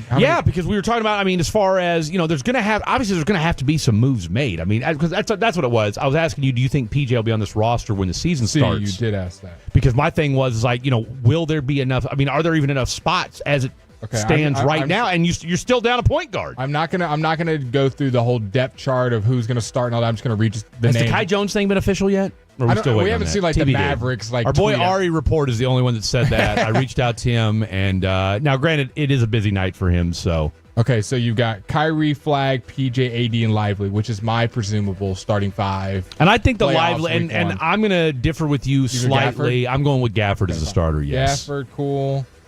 So that's 5 players. That's 5. And then on the bench, and with the Kyrie, you can put point guard, whoever's going to start the season. Yeah, I'm making this kind of week 1 of the playoffs. There you go. I'm with that. Brandon Williams, Klay Thompson, Max Christie, Najee Marshall, and Lively. That's 10 players. That's 10 right there. And then you've got, these are just, not saying this is Blake or Fred's opinion, this is just guys on the roster. Caleb Martin. You still got Jaden Hardy. So that's 12. You still got Brandon Williams. We said Brandon Williams. I had him as the backup. Oh, in the second. That's right. Caleb and Hardy, that's your 12. Oh, but don't, so you still got to put, whatever point guard free agent you're signing. Yeah. So that's 4. But I'm saying they haven't got him. I'm just saying active roster. But they're going to. Caleb, Hardy, that's 12. Omax and Powell, that's 14. If we think Kai Jones is on the roster, that's 15. And then, like you said, whatever free point agent guard point they guard. get. That's 16. Free agent point guard. And I want to say, did the Mavs have a second-round pick? I want to say they have a second-round pick. Don't give me the line. I'll look up that in a second. So that's 15 players. That's 16. That's 16 players. That is 16. Now. 16 players that then the Kai Jones is kind of Kai Jones is an asterisk. Kai Jones and free agent point guard are tentative. Yeah. We're assuming. Yeah, highly assuming. Look, they got the mid-level exception. You know they're bringing it. Look, they're not going with Brandon Williams to start the season. Yeah, we love Brandon Williams, but he'll probably be your backup point guard, which I'm okay with. But I'm just moving off Klay. I'm keeping PJ in my starting lineup. You're not moving off Klay. Give me, bro. Have you seen the Pelicans roster? They have Trey Murphy or Herb Jones, and one of them's coming off the bench. You want Herb Jones back? Give me either one. Look, hey, if you told me that you had to move, I just don't know though, man. Okay, even if I don't want to move PJ. He's just the. I don't disagree. He is the. But here's the thing, though, bro. You can get. Look, he's on an expiring contract. That's what you got going. You make some hay with that. So let's say you can get Herb Jones. Yeah. We want a pick, and we want either Klay or PJ. Which deal are you doing? Because obviously, whoever you get, you're slotting into starting lineup. There's part of me that wants to keep Klay, man. You need that. You need that shooter. Okay, so we're giving up PJ, and we get Herb Jones. Herb Jones is now starting at the 2. Yeah. Whatever. Klay's only making, 14? No, Klay's making, I want to say Klay's making 14, 15, 16, somewhere in that. All right, hold that thought. All right, because we're up against it. All right, 10 o'clock hour. We've got Haiku's at 10:40. We're going to get back into some draft talk. Let's switch gears a little bit, though. We need to talk some baseball. Million. We are officially at the halfway point. We are 81 games into the Texas Rangers season. They are at 40-41. How does that stack up to the last 2 seasons? We'll ask our boy Mike Babau, host of the Picked Off podcast, one of my favorite podcasts, and just an all-around good dude. My boy, better Mike Babau, joining us next, talking all things Rangers baseball. Don't go anywhere. It's Fan After Dark. 30 straight minutes without interruption.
of low fee products? I got to remember that. Well, they say in order to remember something, you have to forget something else.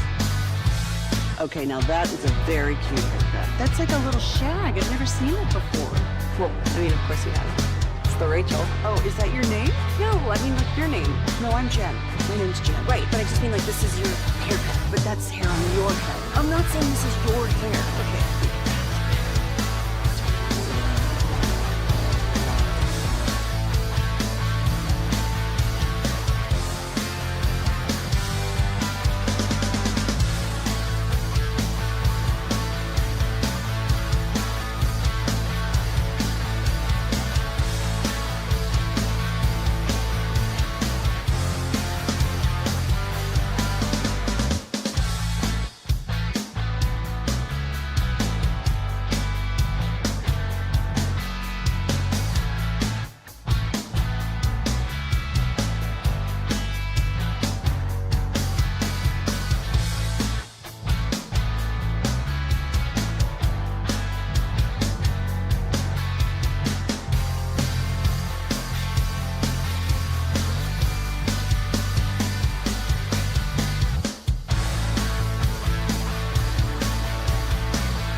Turn it on and leave it on. Your home of the Rangers. 105.3 The Fan. KRLD-FM and HD1, Dallas, Fort Worth, and Odyssey Sports Station. Driven by our D&M Leasing Studios, this is The Fan After Dark on 105.3 The Fan. Hour number 2 and a little bit of a half, I guess, here on Fan After Dark. That's what happens when your Texas Rangers are on the East Coast. They take care of the Baltimore Orioles tonight. What was that final score? 7-0 when it was all said and done tonight? 7-0. Jacob deGrom, dare I say, having he's definitely having his best year as a Ranger. I mean, that's not anything revolutionary there, Fred. But another stellar performance from him. 89 pitches, seven and a third innings. He gave up his first hit in the 8th inning. What a game by Mr. Jacob deGrom. Yeah, 7 innings, 1 hit, 2 walks, 7 Ks on 89 pitches. Webb and Wynn came in, close things out for your Texas Rangers. They win 6 out of their last 7 series. They're 40-41 on the season. We are now officially, we always hear about how long baseball is, but when you're covering it as in depth as we do here at 105 The Fan, the home of your 2023 World Series champion Rangers, it does seem to fly by. And I'll tell you what else makes it so nip-tuck, if you will, is the fact that this is a 500 baseball team right now. You've got one of the best pitching staffs in baseball, and you've got a offense that you keep waiting for that other shoe to drop. Now, I'm not going to get too excited taking care of the 34-46 Baltimore Orioles, but let's go out to the D&M Leasing Hotline and talk to somebody that's a little bit better versed in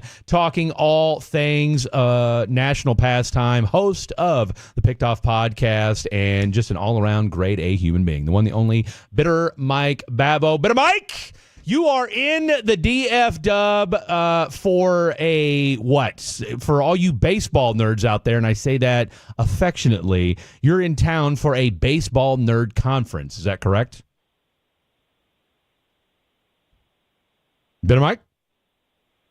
What a take, Mike. What, he's so taken aback. That was such a good question that he's not even sure how to answer what I just said to him. Okay, so we are efforting to get. Hold on, we got Jet working behind the scenes over there, trying to get this thing figured out. Give it a second. In the meantime, your Texas Rangers did win the game tonight, 7-0. Okay, and we don't get to say that often, so let's say it twice. And around, I want to say around the 8th inning, Cooper Flagg drafted number 1. So a busy overall night for things were happening quickly. I was looking at my phone. I go, wow, it's the top of the 6th, and it's like 6:45 right now. Well, it's funny you say that because I was sitting there. I had to come in a little bit early today, handle some business, and I was talking to Khaki Kevin. It was like the 5th inning at 6:30 or something crazy like that. And I was like, well, I mean, we might be on at like 8 tonight. We end up getting on like right around 8:30. We're going to get on before Cooper Flagg's even drafted. I'll tell you what, we're waiting, efforting to get Mike on. Let's see. Here we go from the 214. Fred Blake, shout out to my mama Donna. She turned 78 today and is toloing right now. Fred, she says you talk fast, LOL. That's our boy Jagon in Terrell. And, Jagon's mom, you would not be the first and probably won't be the last to say that I talk fast. Just to give you guys a little bit of trade updates. The Thunder, who we said have a litany of picks, have already traded the pick that they just made for Nick Clifford at the 24 overall. They trade him to the Kings. The return is unknown at this point, but I guess the Thunder are probably like... if Vlade Divac was there, you probably have like a carton of cigarettes or something like that. Are we back? We good to go? Okay, so let's go back out to the D&M Leasing Hotline. I mean, I'll tell you what, I had such a good run up to this, too, so let me try this again all over again. Host of the Picked Off Podcast. He's been talking about the national pastime for quite some time. The one, the only, grade A human being as well, and he's in town for a baseball nerd convention, and I say that quite affectionately and endearingly. The one, the only, Bitter Mike Babau. Bitter Mike, do we have you on the line? Freddie D, how you doing? What's going on, big man? All right, so real quick, tell the folks at home, you're a San Antonio resident. You've been in Texas now for quite some time, but you are in town for a baseball nerd convention. What the hell are you doing here? It is the Society of American Baseball Research. This is their 53rd one. It is a Texas-sized speaker lineup, including Hall of Famers Ferguson Jenkins, Ivan Rodriguez, your general manager, Chris Young, and your World Series winning manager, Bruce Bochy. That's going to happen tomorrow afternoon. Yeah, he's going to get an award. Not really sure what the award is, but he is going to be on a panel at 1 o'clock this afternoon. I believe Chris Young speaks at 10 or 10:30, but you got all sorts of card shows. They got memorabilia shows. They're going to have some. They're going to talk about the 1989 World Series, Earthquake World Series between the A's and the Giants, of which I was there. I'm guessing Mike Bassick's going to be. Mike Bassick's got to be there. You just said baseball, card trading. That's Kevin Hagelin, Corey Majors, and Mike Bassick's wheelhouse. So if you run into them, these are guys from all over the country. They've been flying out here and doing this thing. I think last year it was in Minneapolis. Next year I think it's going to be in San Diego. But they've been doing this thing for over 50 years. Wow! And these guys these are the uber nerds. They can go back and rattle you stats off of guys you've never even heard of. And this is my rookie season on this, and they actually gave me a badge and and to put this little ribbon that said first year. We need to start having that for all media. Babau getting his first dress up in a tutu or what? But, we need that or for carry any luggage. I'm hoping not. But so far so good. We need that for every media. If it's your first year, just a little ribbon. You get a ribbon for the first time. I am here for it. I sing the college fight song. I don't know what's going to happen. Well, I'm kind of okay. Now, Bitter Mike, you and I have known each other for damn near almost 10 years now. But you know, look, you're you are a bona fide baseball nerd, and you wear that moniker proudly. Why are you just now getting around to this convention for the first time?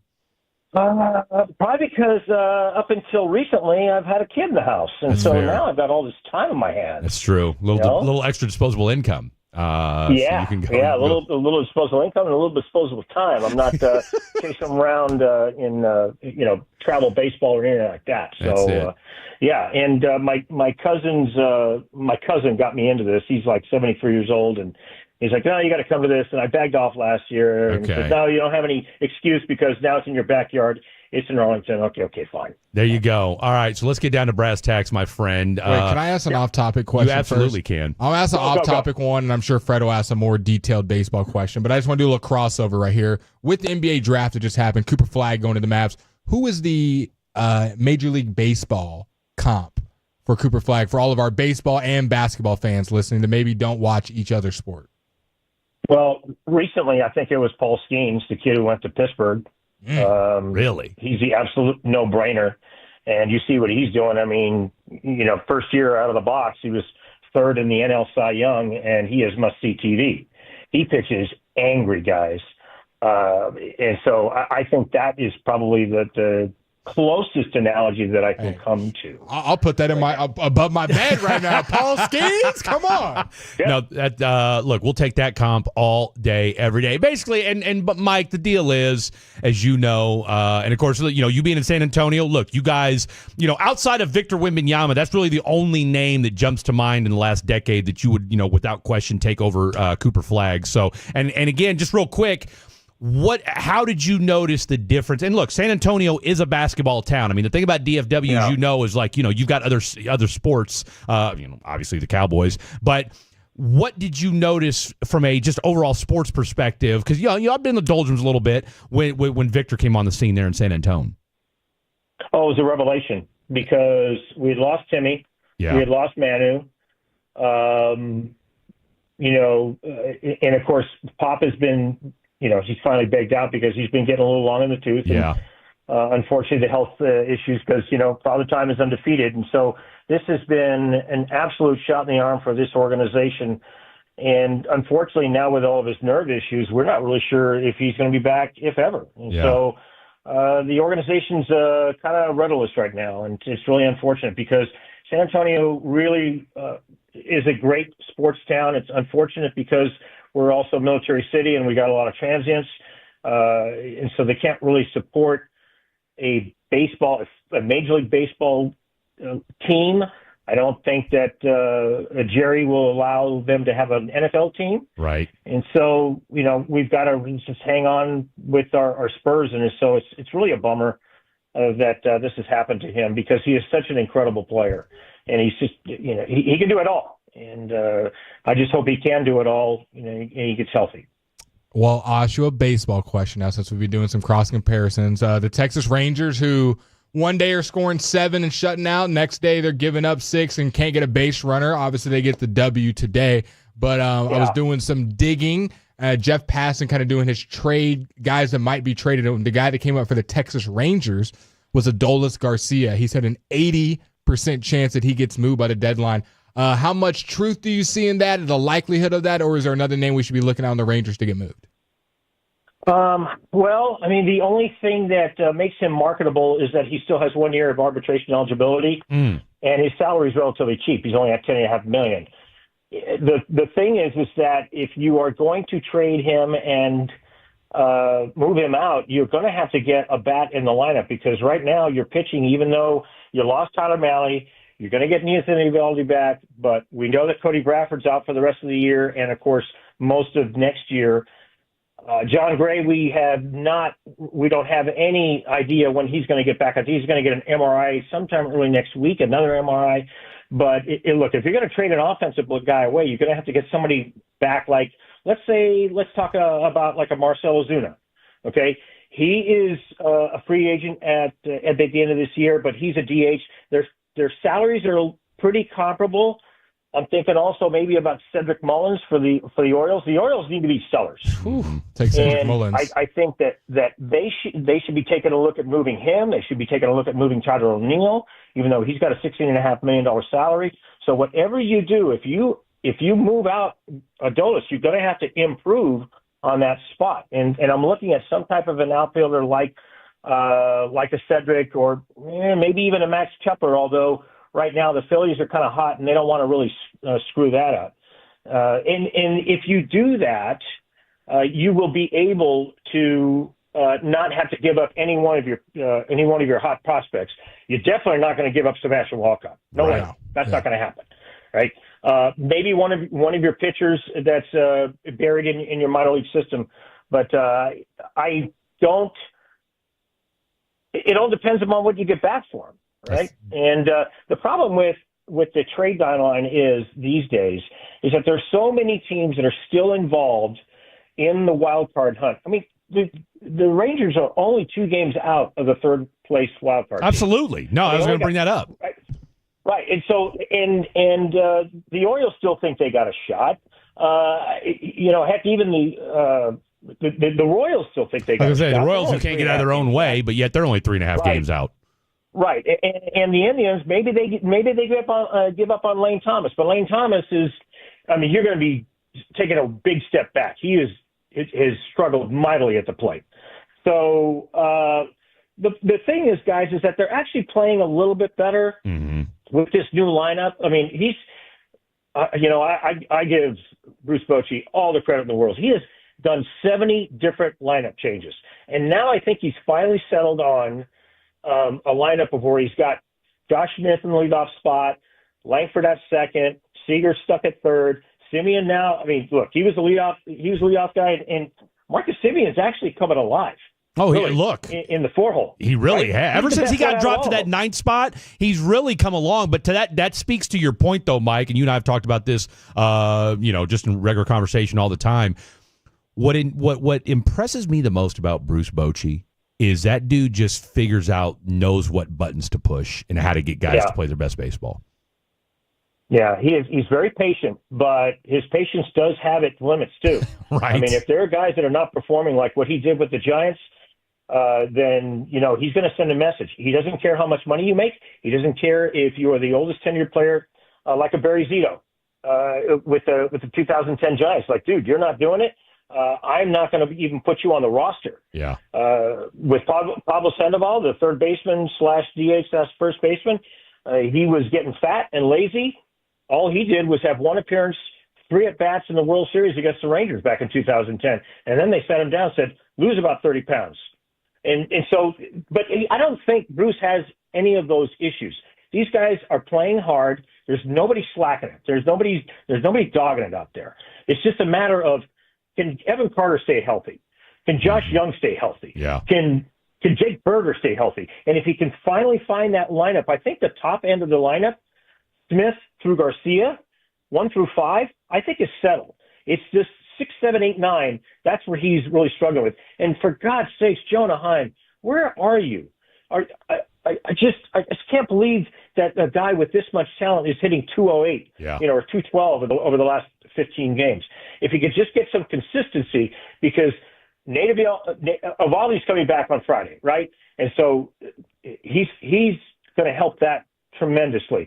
And if he can get some consistency out of Kumar Rocker and Jack Leiter, then things will go a lot better. We got Bitter Mike Babau of the Picked Off podcast joining us here, talking all things Texas Rangers. Real quick, look, obviously 2010, 2011, middle to 2015, 2016, and then of course this team goes on a bit of a dry run. And I saw a tweet earlier this week, and our boy RJ Choppy from the morning show tweeted this out and talked a little bit about it on his show, that this is a team in the Texas Rangers that were kind of an average to below average baseball team. 2023 come out of nowhere. And then, boom, we've seen this team pretty much scuffle and play 500 baseball. What is, I just question, was 2023 an anomaly, or, kind of what is this baseball team right now? Unfortunately, the 2023 team is reminding me a lot of the 2021 Giants team, where they won 107 ball games and they just came out of nowhere. Yeah. And the next 2 or 3 seasons, they just sputtered. I'm hoping that's not the case, because I think the Rangers pitching is a lot better, and credit to Mike Maddox and his staff for doing an absolute bang-out job. And look, Jacob deGrom has been otherworldly. If they didn't have him, holy smokes, thank God that he finally showed up. We knew what he could do. Yeah. I mean, with the Mets.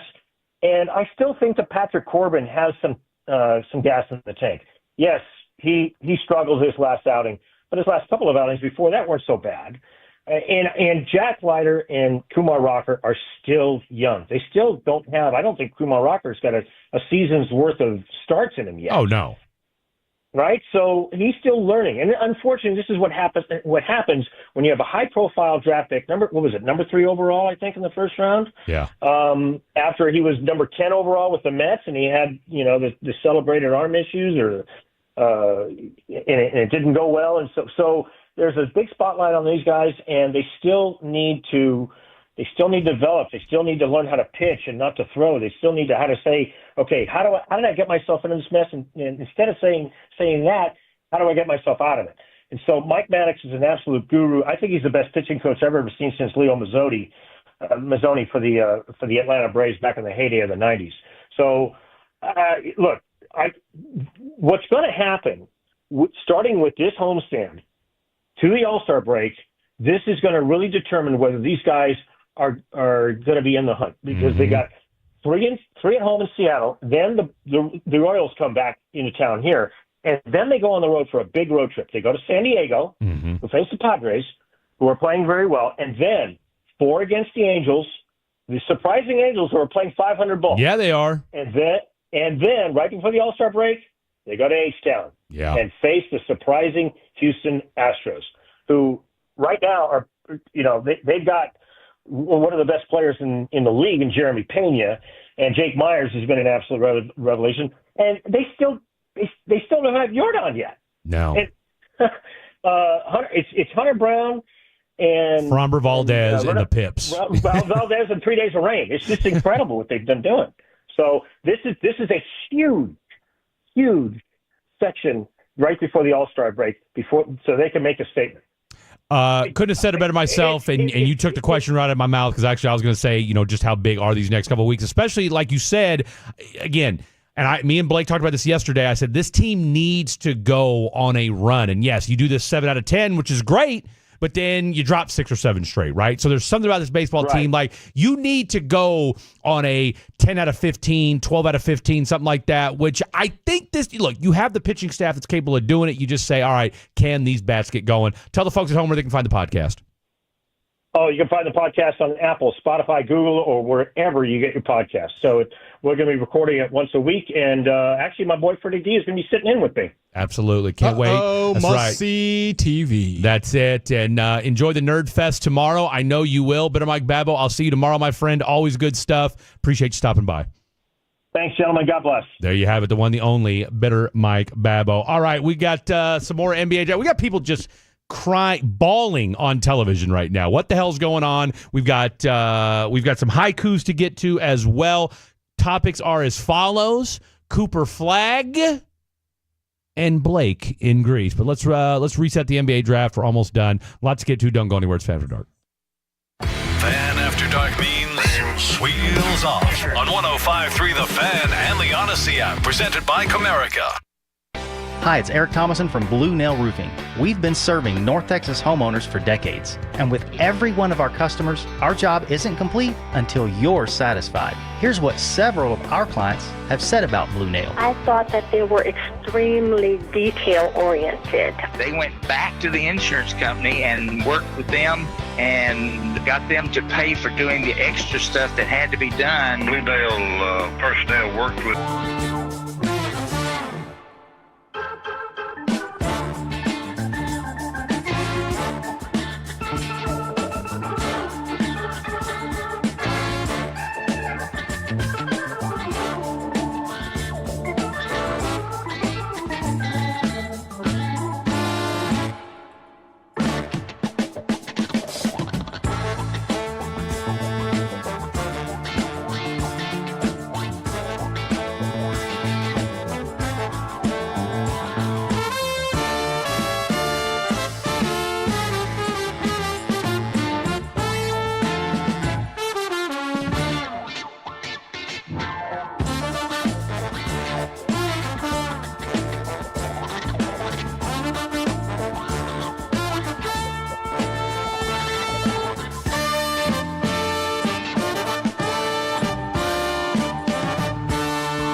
lady.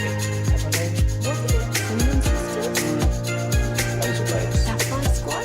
Nutmeg mayonnaise? No. I just said that. Was it Spice Girls? Doesn't sound right. Was it Saffron Squad?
V products? I gotta remember that. Well, you know, they say in order to remember something, you have to forget something else. Okay, now that is a very cute haircut. That's like a little shag. I've never seen it before. Well, I mean, of course you have. It's the Rachel. Oh, is that your name? Oh, he's crying. Oh, he's crying, too. These guys. A lot of dudes crying. A lot of emotions. A lot of crying tonight. A lot of crying. You know who didn't cry? Cooper Flagg. Oh! He's been knowing he's number one for... Cooper Flagg didn't cry tonight. Cooper Flagg didn't cry tonight, and I'm okay with that. I mean, look, if you're going to cry, that's fine. It feels like we've been seeing the same couple teams pick. I feel like we've seen the same mom over and over again, too. My God, seriously. Not a lot of dad. Where's all the dads? Where's all the dads? Seriously, where are the dads? Can we get some LeVars in here? 877. You see, I'll tell you what. Where's the overly aggressive dad that breaks headlines? Where's Tyrese Halliburton's dad? I'm sure he can go out there and stomp around, for crying out loud. We need some aggressive We're dads. getting all these like cutesy Beverly Hills moms. Hey, God bless the moms. All right, you need the moms too, but I would like to see. No, that's old boy. That's Hurley. Hey, by the way, since we do have the mic working, have y'all seen the Gatorade ad for Flagg? See, now that's the mic. That's the mic we've known to come. I don't know if you just grabbed a new mic. No, we fixed it. Hey, we fixed it. What was it? What was the issue? You would never believe it. Somebody's possible kneecap hit a button, and a button whacked everything out. Oh. Okay, so shout out Chris Ordak. Okay, real quick. Okay, so put. All right, let Jet Nelson talk for a second, so we can actually. I can't say it wasn't my knee. but I don't It had to remember have been. feeling anything over there. Wow, so- that is so much better. Go ahead and pause that a couple different I times. was like, the volume, It was the nuts. tone, Yeah, 'cause- distortion. Thank you. But I'll I tell was you what, still dude, McNeely's mom has gotten more FaceTime than he has. I know. I'm like, is she getting drafted too? I mean, seriously, what are we doing here? Why is McNeely's mom we're getting so much we're getting a FaceTime? side profile of McNeely while getting every angle Wow, of. I was going to say his mom's getting frisked over there in the lobby for crying out loud. What's going on here, people? Anyway, so the campaign, as I was trying to say, Sorry, so they said, "Hey Cooper, how do you want to celebrate going number one?" He said, "Don't. I'll tell you when to celebrate." This dude. Give me a dog. You know what? If you aren't excited about Cooper Flagg, I don't know what to tell you the anymore. humbleness is definitely helping. It would You mean not have humility? been humility. It would not have been a good look if he was like, a little bit more bodacious and overly and like, I deserve to be number one Audacious. picked. And Why? Why are we still looking at McNeely's mother? Now she's wiping the sister's face. Can we get the? I mean, I don't even know who this guy is. Is there not another pick after this? I mean, what is Adam Silver doing? And why didn't Dylan Harper's mom get this kind of airtime? Why didn't Walter Clayton's mom get this kind of airtime? She has to be somebody. They gave her a footer, gave her a name. Well, we're also at the 30th pick. Which is more the reason we don't care about the guy's family. Or they're kind of sitting there just scrambling like, look, go ahead and put We the don't even mom got on. talking points.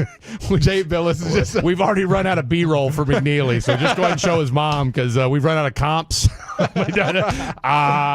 think he's going to be Pete Maravich. I don't know. Back to McNeely's mom. Floor general. That's right. Try hard, basketball IQ. Back to you in the studio. So there you have it. Let's read a couple text messages. Let's see. Here we go. Just started watching. Let these crybaby ass Bobby Belts know Luka isn't the player they prop him up to be. Without Kid, he's never made it out of the first round. Kid. Well, he's only hot take right there. I mean, look. I guess the pendulum has swung aggressively tonight. Man, aggressively. We got to see tonight. what Derek Lively is. I haven't seen Derek Lively make the playoffs without Jason Kidd either. I haven't either. We got to see what he's all about. This PJ Washington guy, haven't seen him without Gafford.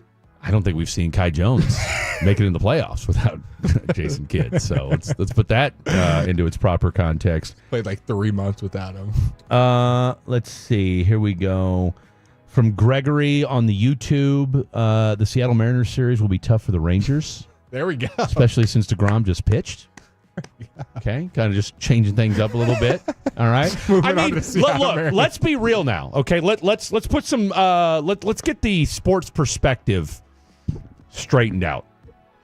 Now that Cooper Flagg has been drafted, What a name! Yannick Codon Niederhauser from Penn State. Talk about trying to put that on a jersey. Oh yeah, Niederhauser. He might sell out just for that. Now that Cooper Flagg is officially a Dallas Maverick, there's really only one or two moves left to be made, I think, for the Mavericks. I think it's the Caleb Hardy, Omax, bottom of the roster. If you flip There's going to be some draft churn, and you're going to get a free agent point guard. That's it. I think the PJ Clay Gafford could still make some change. Do you think that happens at the deadline, or do you think they go ahead and, do you think they do it now, or do you think they wait till the deadline? Well, PJ's up for an extension in August. I want to say it's 4 years, 90. Yeah. Would you do that? Well, but will that put you over the apron? I think it will. It depends on. I don't mean, know. hell, because how much does he make? How much would that be? Right I think they're pushing. I think that. I mean, look. PJ will be making 14 this year. Yeah. Excuse me.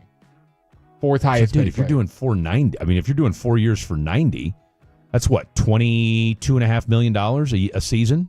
So he'd get a pay increase. PJ. Yeah, so 4 years 90 is $22.5 million a year. So you wouldn't do that? I mean, I'm assuming that they're making. I'm not opposed to doing it. I mean, I think he's definitely well worth it.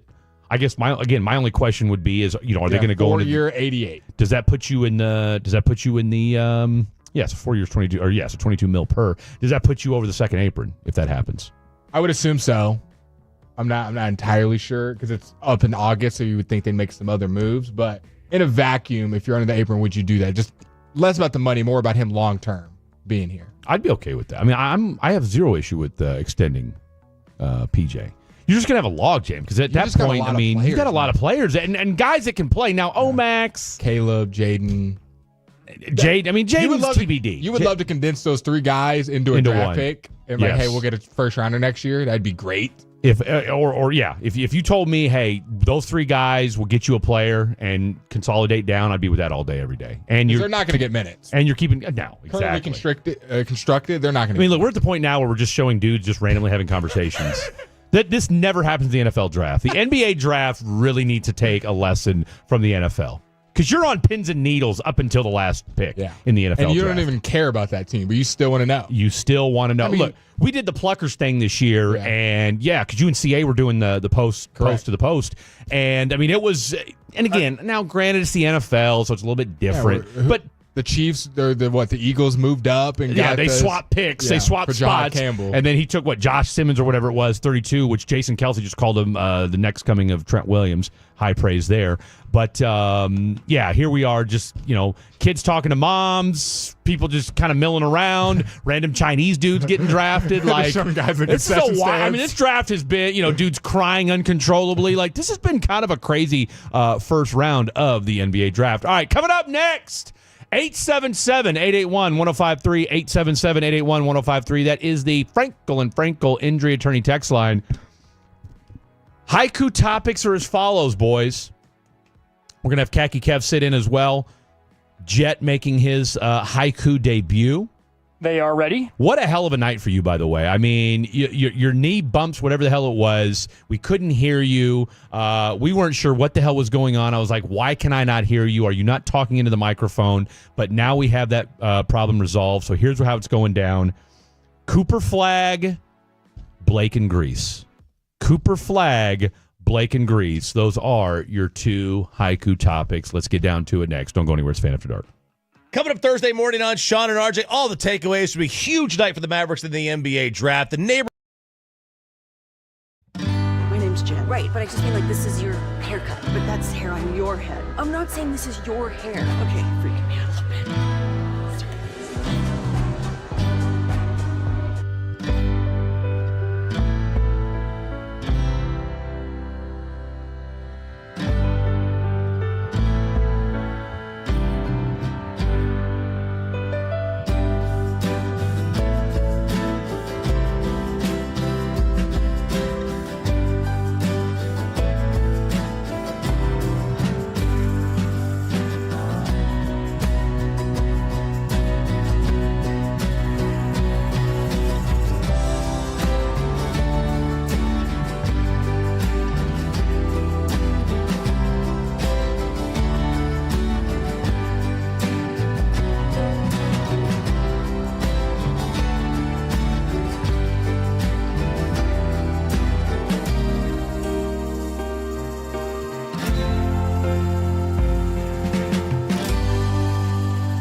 but he did. That was a top 5. I was thinking New Guy Jake with the Riley Racks, but that was actually a top 5 stripper name. So, and actually, he got disqualified because I want to say he used Chat GPT. The first time, I think. Yeah. That was the first time, not the stripper name. Yeah. So, no. Stripper names. I'm getting the stripper name. I don't think the stripper name the stripper name was epic, and that was an all-timer. But he did use Chat GPT, so we did have to disqualify. I mean, he basically cheated. I went with a little different approach this time. Oh, did you? Okay. Well, that's... With a more just hands-on, just... Yeah. The second one is poetry, just more abstract, and then one of them's my typical. Yeah, I believe that. I believe that. All right, so here's the deal: Cooper Flagg, Blake and Grease. We'll go with Cooper Flagg first because, well, he was the first pick. So let's get this thing a rockin' and a rollin'. Here we go, Cooper Flagg. Great White Hope is here. Mavs first. Dadgummit. I don't think that's how it goes. Hold on. What did I You're write say, here? No, Hold on. He's not Luka, no beer. I'll help you out. We'll make it on the fly with freestyle. What did I write here? I don't know. That's tough. What did I write when here? You cannot read your own penmanship. We'll just freestyle. He said, Mavs, Cooper Flagg is here. His name not Luka. Give him no beer. Okay. Hits the shot. What did I... Has no fear. There you go. I just did it on the fly.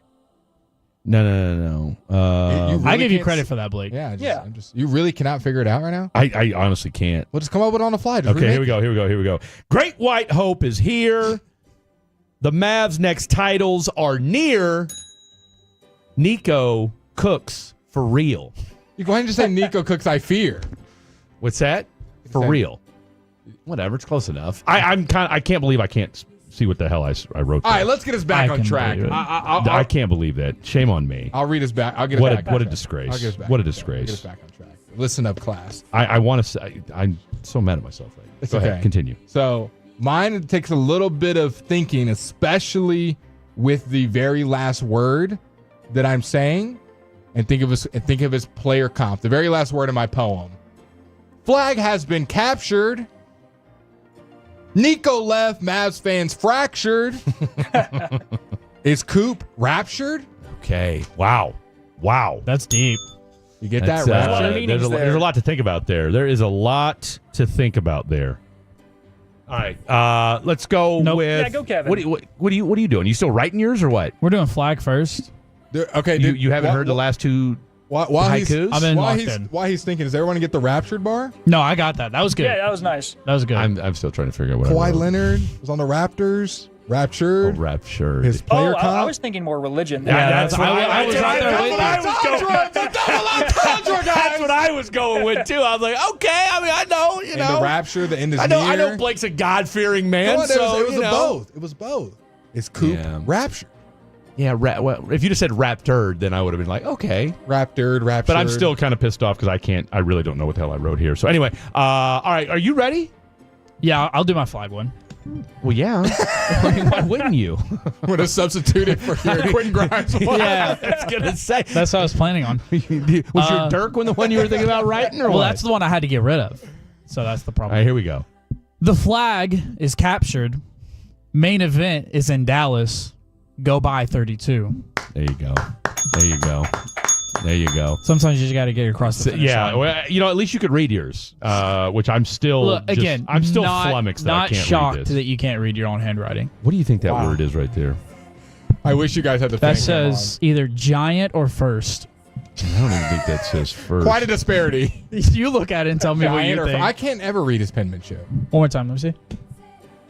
Terrible for I mean, the that's how fan you know cam. he was locked in. He's getting his haiku down. Are near. Yeah, I don't know. All right, go. All right, for my Cooper Flagg. Cooper, we raise a toast. For Cooper, he deserves not one roast. Cooper, bring Dallas the most. All right, hold on. First off, I got to go ahead and That was 85. stop you because your first one had 6 syllables. Cooper, we raise a toast. Oh, it's not words. It's syllables. Wow. Oh, I mean, dude, you came in and said 575. Like you came in. He said, "I know puffing your exactly chest. what a haiku You is." came in. You came in. Oh, This is disqualification. I mean, look, disqualified. DQ. Man, my man came in. I thought it was 5 words. First couple Oh, boy. sentences, he said, "I already know." Hey, 575. Save your breath. We didn't even have to finish it. I was prepping good for this one too. I do. What I do knew it was appreciate about coming up. Jet's approach is he read that like he was doing a seminar to the class, like he was doing a toast. Do it one more time, Jet. Just for Go ahead. It's getting disqualified. Hey, instead of saying Cooper, just say Coop. Just honorable mention. That's really all you need. Just say Coop. Just say Coop. But of course, the other two are still wrong. But go ahead. Coop, we raise a toast. For Coop, he deserves not a roast. I'm trying to fix it there. Coop, like 9 bring syllables. Dallas the most. A lot going on Cooper. there. Tell you what, this is I like the rhyming, though. This is the most dysfunctional haiku hump day we've ever done. I'll tell you what. Okay, so what I need you to do is go ahead and trim the fat on your next one. Okay, go ahead and trim the fat on your next one. I still can't figure out what the hell I wrote here. You guys are letting down the haiku community. It is.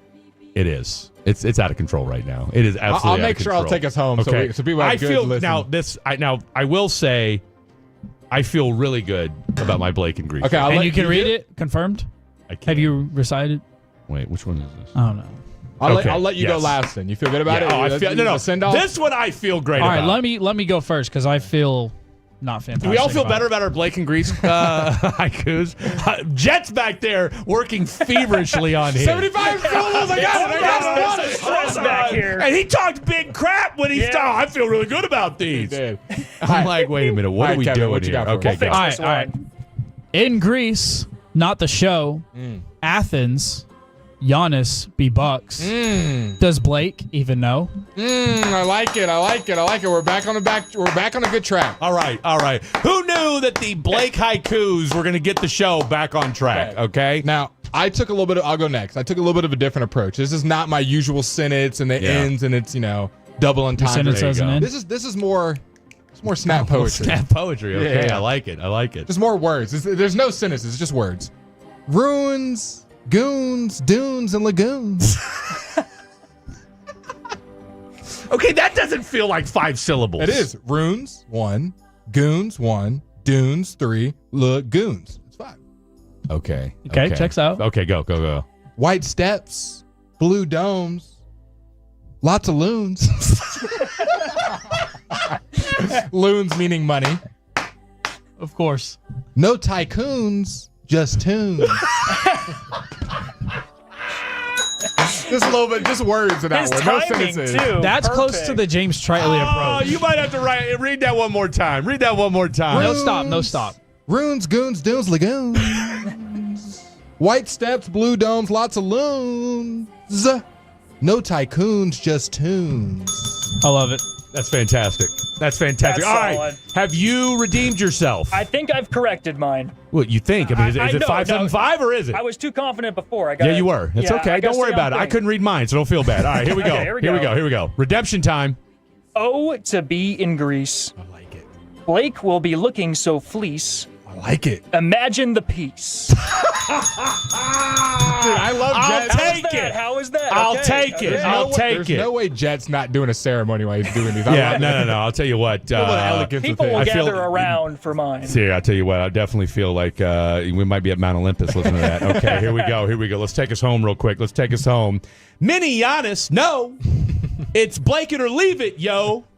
Greek God Radio. Yeah. There we have it. Let's make it a memory, ladies and gentlemen. What an hour of radio there. All right, final hour of the program. We've got a top 5 that we got to get to. I'll tell you what. So, I tell you what. Jet's getting all the hits tonight. All the hits. He got haikus. We got a top 5. Now, no extra credit tonight. We're doing that tomorrow night, so make sure you got your mind right for that. But we'll do a top 5 here in just a little bit. We'll figure out what that's going to be the next segment. Let's reset the program coming up next. Don't go anywhere. Fan After Dark right here on 105 The Fan. Hope the bosses aren't listening. It's another Wheels Off edition of Fan After Dark on 105.3 The Fan and the Odyssey app, presented by Comerica. It's time to warm up that scoreboard and get ready to bring home the win with Specs. Specs has you covered with lower prices on all your favorite fan fuel. From craft beer, rare spirits, and world-class wine to chips, dips, and gourmet finer foods.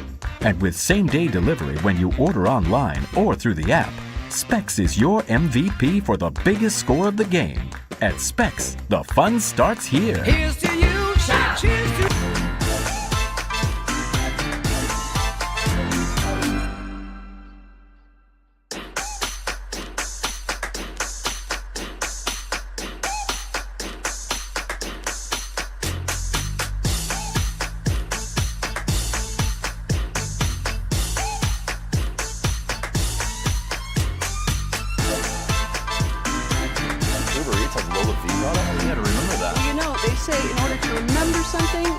forget something else. Okay, now that's a very cute haircut. That's like a little shag. I've never seen it before. Well, I mean, of course you have. So Rachel. Oh, is that your name? No, I mean, what's your name? No, I'm Jen. My name's Jen. Right, but I just mean like this is your haircut. But that's hair on your hair. I'm not saying this is your hair. Okay.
that Uber Eats has groceries? No, that's absurd. Hey, remember when you used to be a, what was it, Pepper Lady? Pepper Lady? Wasn't it Cinnamon Sisters?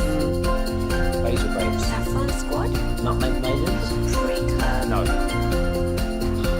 Nutmeg Maidens? I just said that. Was it Spice Girls? Doesn't sound right. Was it Saffron Squad?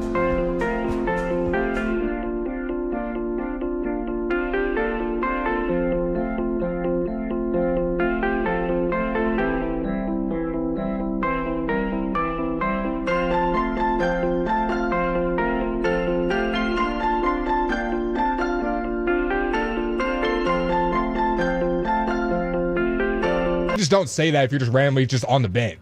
Why would you bring up PJ? And he said which means on the court at the same time. Okay, tell you what. He said on the wing too. So that means AD's playing the 4 and you got a center out there. All right, go ahead, and this is the this is audio of Cooper Flagg on the Scott Van Pelt Sports Center talking after tonight's draft. There's going to be a moment when you're guarding somebody or somebody's guarding you that might have been a poster on your wall when you were a kid, might have been your favorite player. Like, who's the guy, Cooper, that you imagine when it hits you at some point next season? Oh my gosh, this is my life. This is me. Who's that person? That's a good question. Maybe Jason Tatum. You know, that's somebody that I watched a lot at Duke and then watched a lot again at as he's gotten onto the Celtics and had an incredible career so far. We look forward to Tatum being healthy enough to get out there on the floor and share it with you. Cooper, congratulations on the night. There's going to be a moment. So that's Cooper Flagg talking about he's looking forward to playing against Jason Tatum. That's somebody that has kind of been bandied about once or twice as somebody that could be a potential comp. I think he's a little bit bigger version of Jason Tatum, so we'll wait and see how that plays out. But it's nice to finally put this to rest. It's nice to finally, we can chill with the back and forth as to whether or not, this trade going to be made, yada, yada, yada. But you can feel good about knowing that, okay, this has been taken care of, and he is now in the fold officially. So glad to have that front and center for one Mr. Cooper Flagg, as well as the rest of the Dallas I'm excited. Mavericks. Nico's been talking. I'm seeing the quotes, and I kind of want to see if we get the audio version of it because I don't want to. I think I have one. I get the way that Nico says things is important too. Just absolutely. Me reading it versus him saying it, and we hear the smile or we hear the giggle or the awkward or pauses. the inflection and the way he says something. All right, so what do we got here? We got some Nico audio we're going to get to here. Like I said, and for obvious reasons. I mean, when you're the GM, when you have the number one pick, you're going to hold a little media availability, which again has been kind of spotty, so to speak, in the last few months for Nico Harrison. All right, so what? Set this up for us. So this is from a friend of the program, Noah Weber. This is him. This is Nico Harrison, program, maybe. Talking about the hope and assuming some of the public for as far as the backlash goes. This is Nico. Starts with a question. I'm hoping so. I'm assuming so a little bit, maybe. Okay. So what was okay? So what was that? So the question was that if the backlash from the public might simmer down, die down now that they have Cooper Flagg, and that was his response. Okay. I got you. Look, I mean, I'd like to think so. I mean, we've certainly beaten that dead horse here on this program. That I would like to think that people are, and again, I get it. We've had plenty of folks that have chimed in. They're, as long as Nico's there, they're not buying it. Nico fell into the number one overall pick, yada, yada, whatever. I'd like to think, and again, I get it. You watch Luka clips and you think, okay, that was our guy. Different kind of player that Cooper Flagg is. But I'll tell you what, if Cooper averages 25, 7, and 5, I think you'll take that all day, every day, and get you to a title. I think you'll live with that. Did we get any more Nico audio? I guess not. We are efforting for that right now. We got. Make sure it's worth your time. No, you're good. No. Do you think? Have you seen this? Cooper Flagg, based on how old he is and all the contracts that are coming out. Guess how much he can make? Oh, I saw that. By the time he's 32 years old. It's staggering. $1 billion rookie deal, $62 million. Then a 30% increase for his next contract, $359 million. Then a $35 million increase with the Supermax, $509 million. That equals right under $1 billion he could make by the time he's 32. Which, hey, God bless him. If that's and the then he'll money probably you get can another make. contract after that. Chances are. That's a lot of money, man. I mean, you know, hell, you'll be pushing 40 by then. Will I? Yeah, I mean, well, you'll be 37. By the time he's 32? Well, by the time, yeah, because you figure, hell, older than that. Because you'll be 26 and he'll still be 18. So, yeah, you'll be 38, 39 by then. I'll be unk. Man, you will be an unk.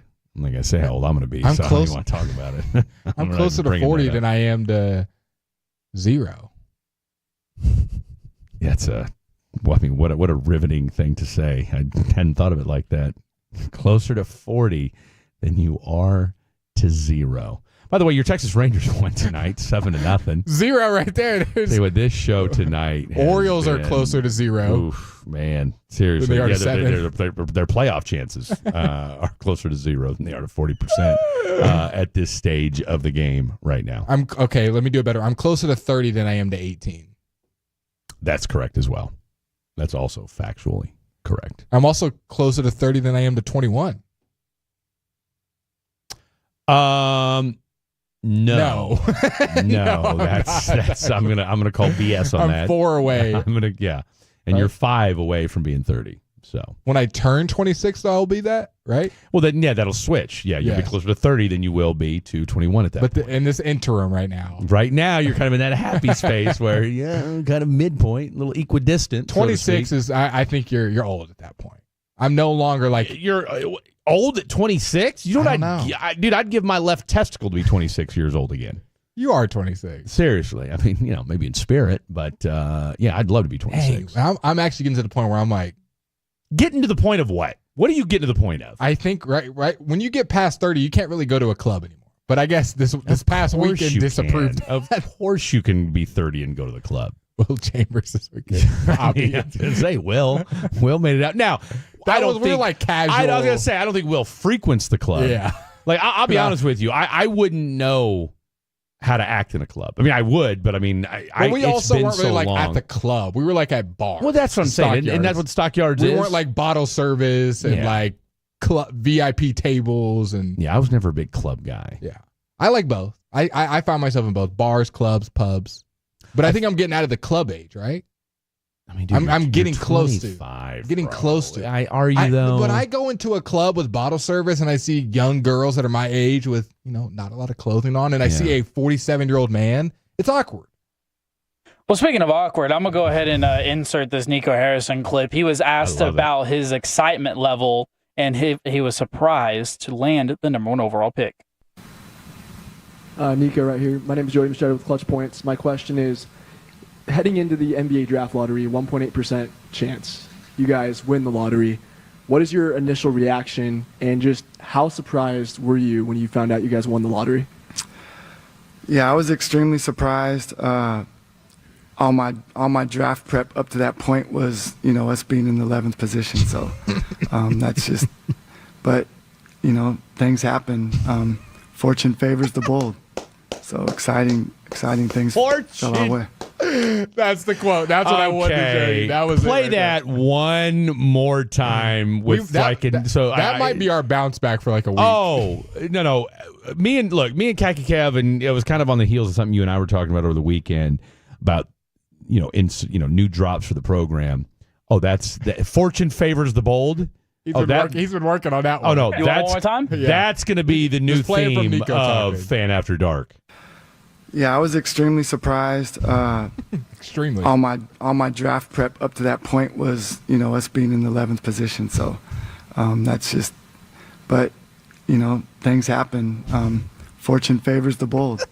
So exciting things fell our way. I'm not even. I wish you could have seen the video. He's biting his lip, holding back a smile the entire time, dude. Yeah. I'm already knowing. Yeah, exactly. Things fell our way. That's So, I was prepping for the 11th pick, and he's smiling the entire time. Like, knowing damn good and well he wasn't prepping for the 11th pick. Prepping for the 11th pick. Get out of here. Pretend prepping for the 11th. Man, who we going to take at 11? Maybe we'll get Trey Johnson. I wish someone would have asked, who lap. are you going to take at 11? See him scramble for names. Yeah. Well, I mean, that process, we already closed the door on that once we knew we were getting the number 1 pick. So we don't need it. Fortune favors the bold, baby. We don't need that revisionist history. That's an all-time Nico quote. That is, I'm telling you right now, man.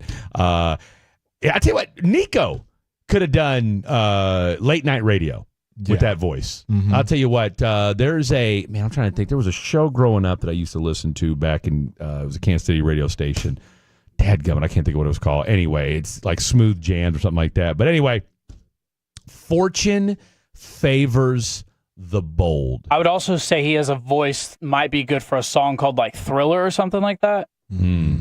I just, for him to say fortune, I don't know. Fortune favors the bold. I mean, that. I told you. That's why I was like, I wanted to wait for the audio. I'm so glad you played that clip because you're right. Reading that would not have done it justice. We would not have gotten the full Nico effect. I'm almost at the point now where if I've got time on Friday, I might try to find, like, just go back and try to see if we can't dig up some, just like do a Nico montage. I think we need a Nico montage after that. Fortune favors the bold. Yeah, when you decide to ship off your cornerstone hallmark so that you get the number 1 pick, yes, that is bold. And fortune, a.k.a. the NBA. I mean, you want to talk about a tongue-in-cheek thing to say? Right. I mean, talk about saying the quiet part out loud. Man, if that, I tell you what, if you don't think. NBA, Mavs Twitter is not happy with the quote. They are pretty much what you just said. Like, saying the quiet part out loud, like, we didn't need that. They're like, Gavin Dawson already tweeted, said Tim McMahon must have got hacked. No way he actually said this. Yeah. And he did. Colin Cowherd has tweeted. He said, apparently I made a hell of an impact in Portland.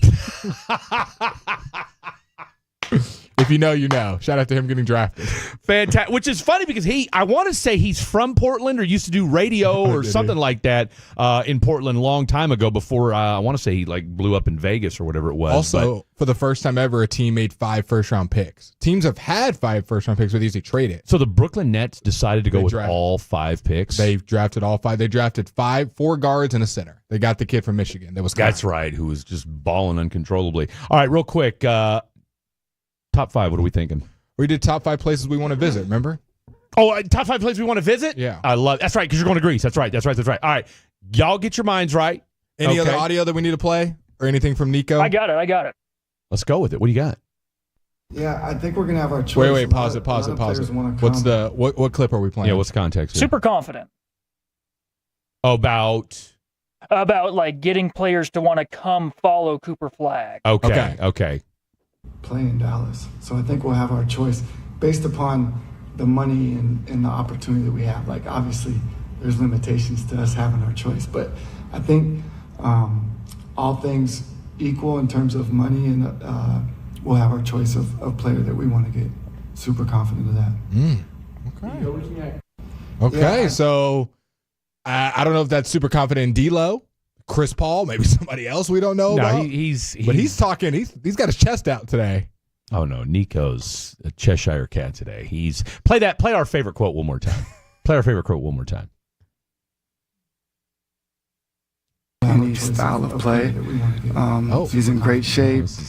He guards multiple positions. What's better than one Nico quote? 3 Nico quotes all at once. Well, I'll tell you what, we are hammering Jet Nelson tonight. We are hammering Jet Nelson tonight. This poor kid is your wife listening, by the way? I think so. I'm not positive. Has she texted you and said, "My God, what are you doing?" What family members are listening tonight? Definitely the wife. My dad should be, but I'm not positive. Wait a minute, your dad? We don't know if your dad's listening tonight. To your he works nights. He should be listening. Oh, he should absolutely. I mean, it's your maiden voyage. He's got to be listening. Daddy Nelson's got to be listening tonight. All right, we'll stay tuned. All right, Mom's the word on that. We call that a pregnant pause in the business. Coming up next, top 5 places in honor of Blake going to Greece. Top 5 places you'd like to visit. Cup. Don't go anywhere. Late night for a reason. A new way of life is evolving. It's Fan After Dark on 105.3 The Fan and the Odyssey app, presented by Comerica. Well, these polymers aren't as flexible as batch K3. Researcher Laurie is stretched thin. Did you get the vulcanization analytics from V66? Oh, wait,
Okay, now that is very cute.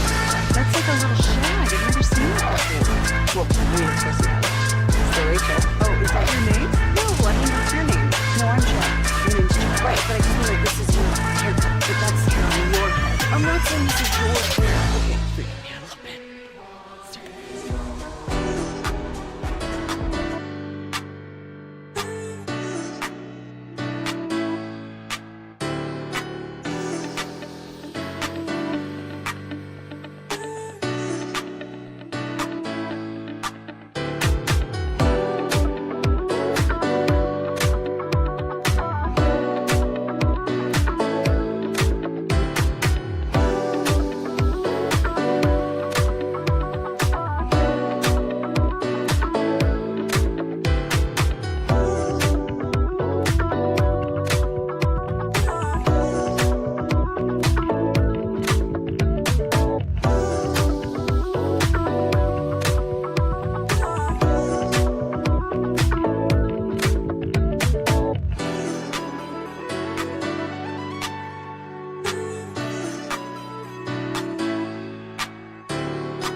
I'm out of here.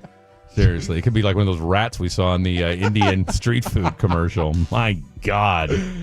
I love how they casually, would you eat this? While there's like 8 rats running around on the floor. I was like, what is that? Pressing it with a newspaper. And he's just sitting there, just in flip-flops, by the way. Rats just around his feet. I'm like, oh my goodness. If I even saw a rat in the vicinity, I'm good. I'm done. I'll start. I'm good. I'm straight. Just give me the egg. Just hand me the egg. No, I'm out. I'm not. I don't want any food. I don't. You know what? I lost my appetite. You know what? I have lost. lost. That bad. I'm sorry that half does that cadre of rats around your feet. I think I've puked in my mouth. So, what a night it's been. We've got Jet Nelson.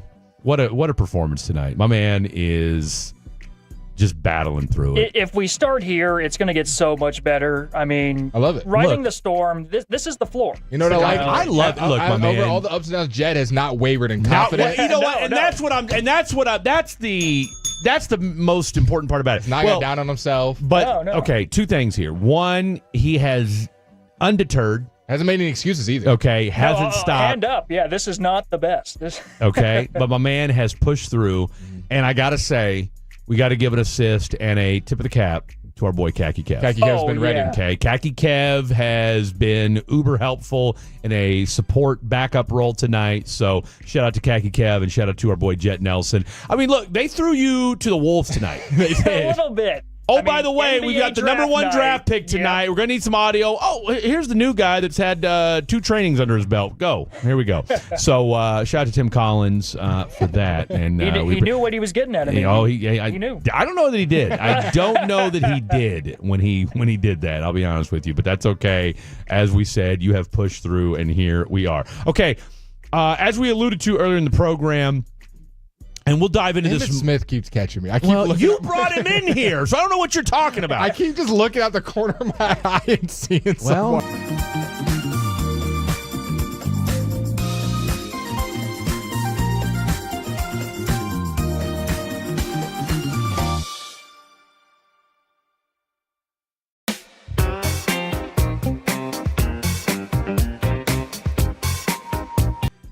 People that we've never met before are just looting the Someone tried to station. take the basketball today. Little girl. Oh, did she? She said, "Is this basketball for sale?" For sale? I got it. I'm taking it to the new building. It's going in the car today. Well, I'm talking about a big one, not the shooting one that we should. I'm talking about a life-size Wilson the one with Evolution. all the signatures on it? I didn't look. I guess it's just like a regular Wilson ball. Does it have signatures on it? Yeah, but I don't know whose. I definitely was like, no, I don't. Well, I'll tell you what, she certainly didn't respond to my card that I sent her. So yeah. Hey, after the hammer deal yesterday, what do you mean? Were you helping them with the little thing with your hammer, the little rack they couldn't get in the car? Oh no. Not. Oh, you talking about that? Yeah. Oh, yeah. I tell you what, she's crazy, bro. Yeah. We love it. Is she ever at the front desk? Never. No, I'm talking about old girl, the promo gal. No, she's nice. Yeah, except when it comes to responding to messages. What'd you send her? My card. Remember we talked about being a vendor for her property management? How long has it been since you sent the message? Last night. 24 hours is nothing in girl. Is this another one of those situations where Blake's like, I might not have been up play then? What'd you just You know how you may want to nap before you. No, I made perfect sense. No, Blake's that was gibberish. No, Blake literally. You literally just took an entire. You just yardied us, is what you just did. No. Yardy. You literally just yard. Did you hear? Can you play that back? Oh, well, I'll tell you what. Get that audio that he just said, or whatever noise he just made. That was some amalgamation of the English language, because I'm not sure what he just said. Like when you looked at him, I'm glad I just heard that too, because I don't know lack thereof. Might be next segment, but I'll get it. No, you're fine. No, trust me, I don't want to put any more on your plate because play it live with music. Could you go ahead and mix that in with the Nico quotes? That I really don't know what happened. I everything was played over here and then it played twice. Don't worry about it. All right, I'll try this one more time. Yesterday, Blake said that he doesn't respond to certain texts if he's not awake or around his phone at the time, because I've called Blake out. It's hard to respond to text when you're asleep now. I haven't tried that one. But you said yesterday, because Fred said he texted you around 1 o'clock, and you were like, I'm not I'm not awake by then. Or I'm not. No, I just I'm wasn't not looking at my answering phone. phones He just by wasn't then. paying attention. Yeah, he had other important things to do. Because than- Blake notoriously terrible at answering the phone. By the way, what's up with the? Well, I guess because we're doing radio all night. No restaurant gig this week.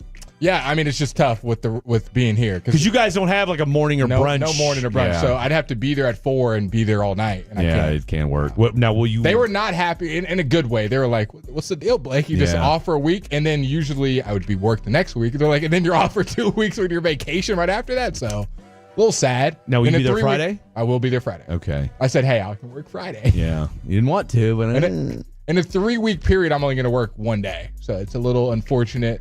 I told everyone I'm not fired.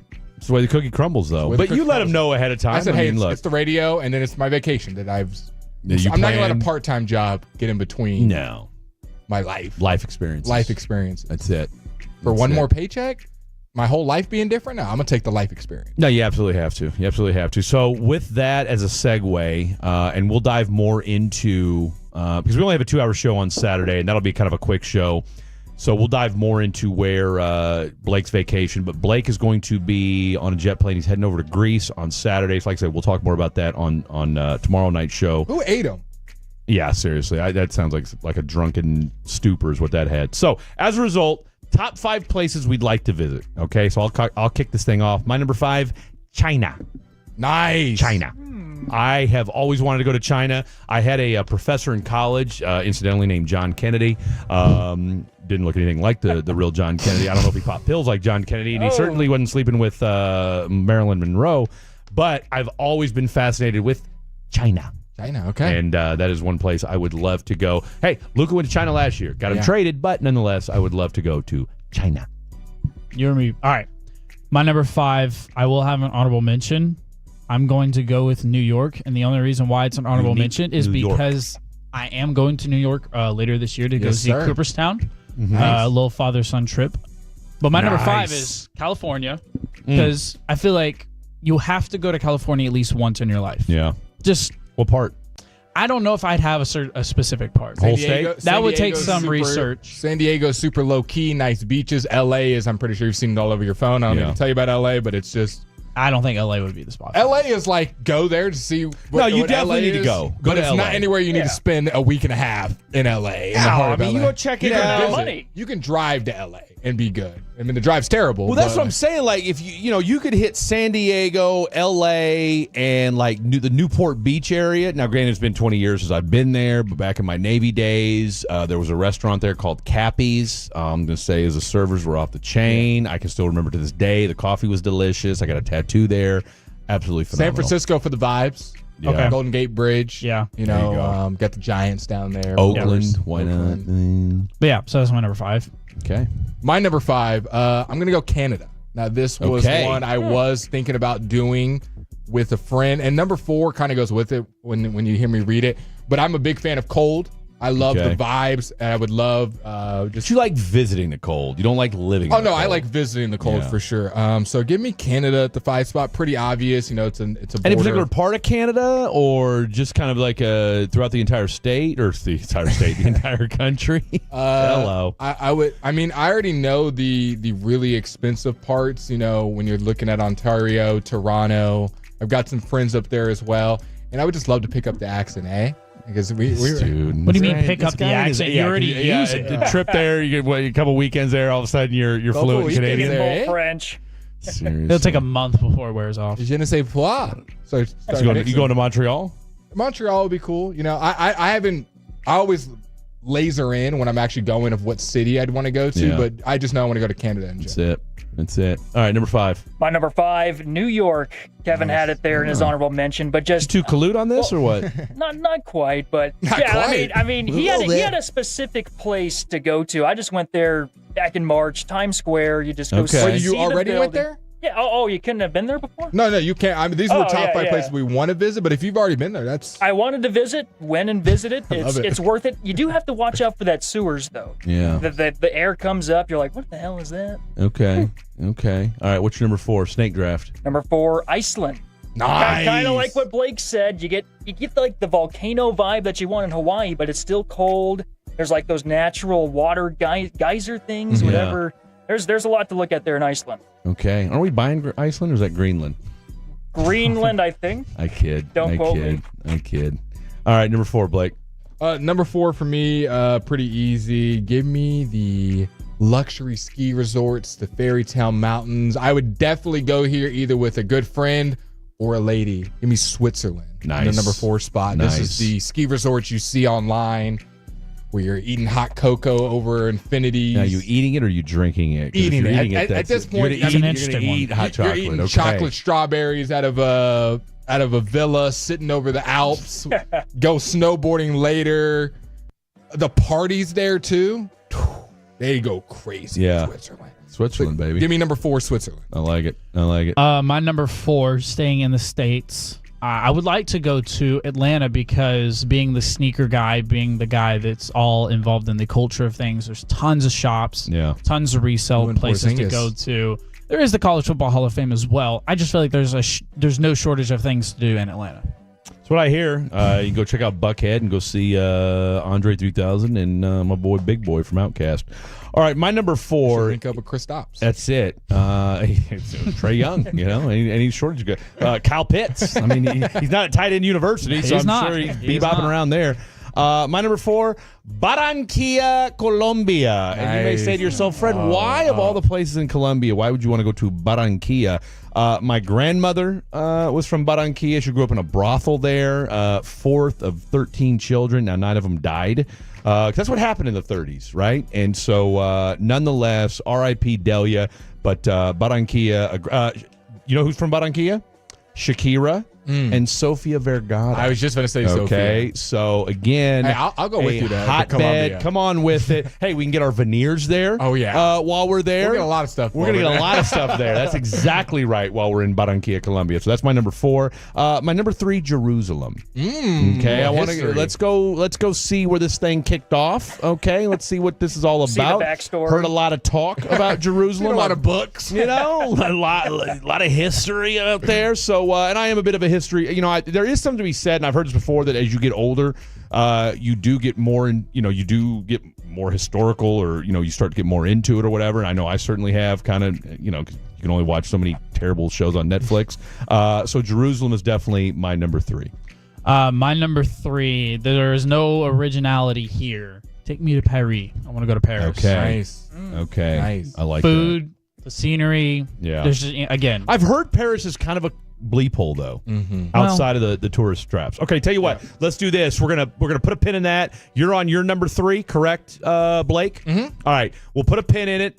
His number 3, top 5 places we want to go visit. We'll put a bow on it and get you out of here and get you ready for your Thursday Cooper Flagg Day. It's going down. It's right here on 105.3 The Fan. Coming up Thursday morning on Sean and RJ, all the takeaways. Should be a huge night for the Mavericks in the NBA draft. The Neighborhood Watch in the Commercial-Free Expressway at 7:40. Derek Holland at 9 o'clock. It's a Thursday morning on The Fan.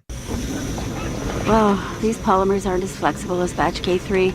Researcher Laurie is stretched thin. Did you get the vulcanization analytics from V6?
Pepper Lady. Pepper Lady? Wasn't it Cinnamon Sisters?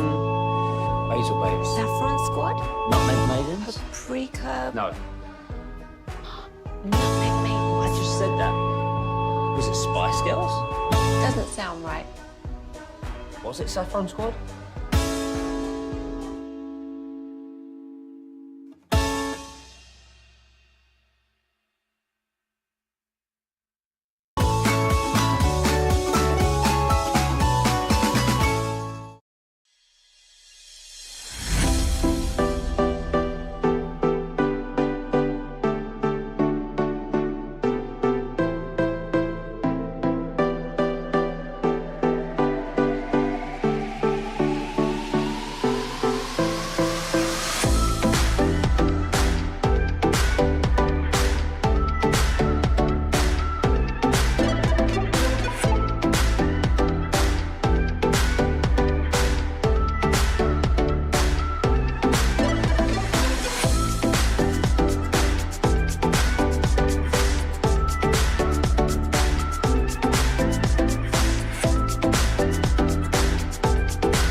Uber Eats has low fee products? I gotta remember that. Well, you know, they say in order to remember something, you have to forget something else. Okay, now that is a very cute haircut. That's like a little shit. Jet Nelson making his Fan After Dark, a.k.a. first time ever going solo producer debut tonight. And doing yeoman's work tonight, my friend. Doing yeoman's work tonight. Getting it done. And then, of course, the one, the only Khaki Kev holding it down with us as well. So let's get this thing rocking and rolling. All right, so we are doing the top 5 places we'd like to go visit, courtesy of the Phenom Blake Elliott, because he will be going to Greece on Saturday. Looking forward to that for him. And so just recapping, my number 5, 4, and 3. China, Barranquilla, Colombia, and Jerusalem are my 5, 4, 3. Yours, Khaki Kev? California, Atlanta, and Paris. Okay, and you are at number 3. Go ahead and recap 5 and 4 for us. Canada and Switzerland. Okay, and by the way, did you know that you already had some folks chime in? Shout out to them as well with the Vancouver poll. There you go. I love doing deep dive research before I travel to a place to figure out what's the best. I get my vibe. Shout out to ChatGPT, kind of help me plan my Greece trip. I tell it my vibe, of course it did. What I want to accomplish, and it says, hey, here's the spots to hit, here's the must-see spots, here's the island to go to, and puts me on game. My number 3. Now, this is one that I've been wanting to do for a long time. The Scotland-Ireland combo. Okay. If you don't know, Blake is Irish, so seeing my native town in Ireland would be cool. And then also Scotland, big fan of just kind of their castles and the deep. I don't really know what the word for it is, but if you've ever seen Secret Millionaire or Traders, kind of that I don't know the word to describe it, with the big castles. Medieval maybe, but it's not like scary, but it's just but it's got greenery everywhere. It's super large areas. It's beautiful over there. There's not a lot of stuff you see in America. Pretty much the complete opposite of America. I'm a big fan of that kind of vibe and viewpoints, and there's mountains in the background and beautiful water. So Scotland and Ireland for me is right next to each other, like an hour. So that would be my number 3. I like that for sure. I like that. And then that takes me to my number 3. I had New York 5, Iceland 4, and then 3. Fred, I'm curious to see how you feel about this one, Nebraska. So I will say that would be far. That is where the Nelsons come from. I know you're a Kansas guy, but Yes. we come from the Cornhuskers. But where did you guys come from before that, though? Oh, like Ireland. Not too positive. I know Nebraska. I don't know where the rest. So of us we don't come know from. we don't know where the Nelsons came from before they got to Nebraska. I've heard of Sweden before being mentioned in our family history. Okay. Maybe I can see you giving off Swedish vibes. Swedish, 100%. the blonde hair a little bit. Yeah, a little bit. So you want to wait? So you want to go back to Nebraska? We go every summer. So I'm just telling you. I'm just going to tell you about how good it is. I think Jess just naming places he's been. I just wanted to shout out the hometown. It just gets a bad rap. I'm starting to wonder. See, Jet, now I'm starting to wonder. Because I was starting to question the training you got. But now I'm starting to question your comprehension level. I'm just because I thought we made it pretty clear what this top 5 was places you wanted to visit. My hometown, mom's crib. Top 5 places to go. I'm gonna go to my 25th year high school reunion. Looking forward to that. Oh wait, I've been out of high school for 30 years, so forget that. Forget I said that. It's already passed. The Target down the street, great deals. Never mind. I've spoken too soon. So on the fly, what's a spot that you want to go to? You don't got to worry about the order. Give us another place. Oh, just places I haven't been to? Well, give us a place you'd like to visit. If you've noticed, we've all 3 done places we haven't been to never yet. been to Miami. Never been there. There we go. Jet at 11 Club in Miami.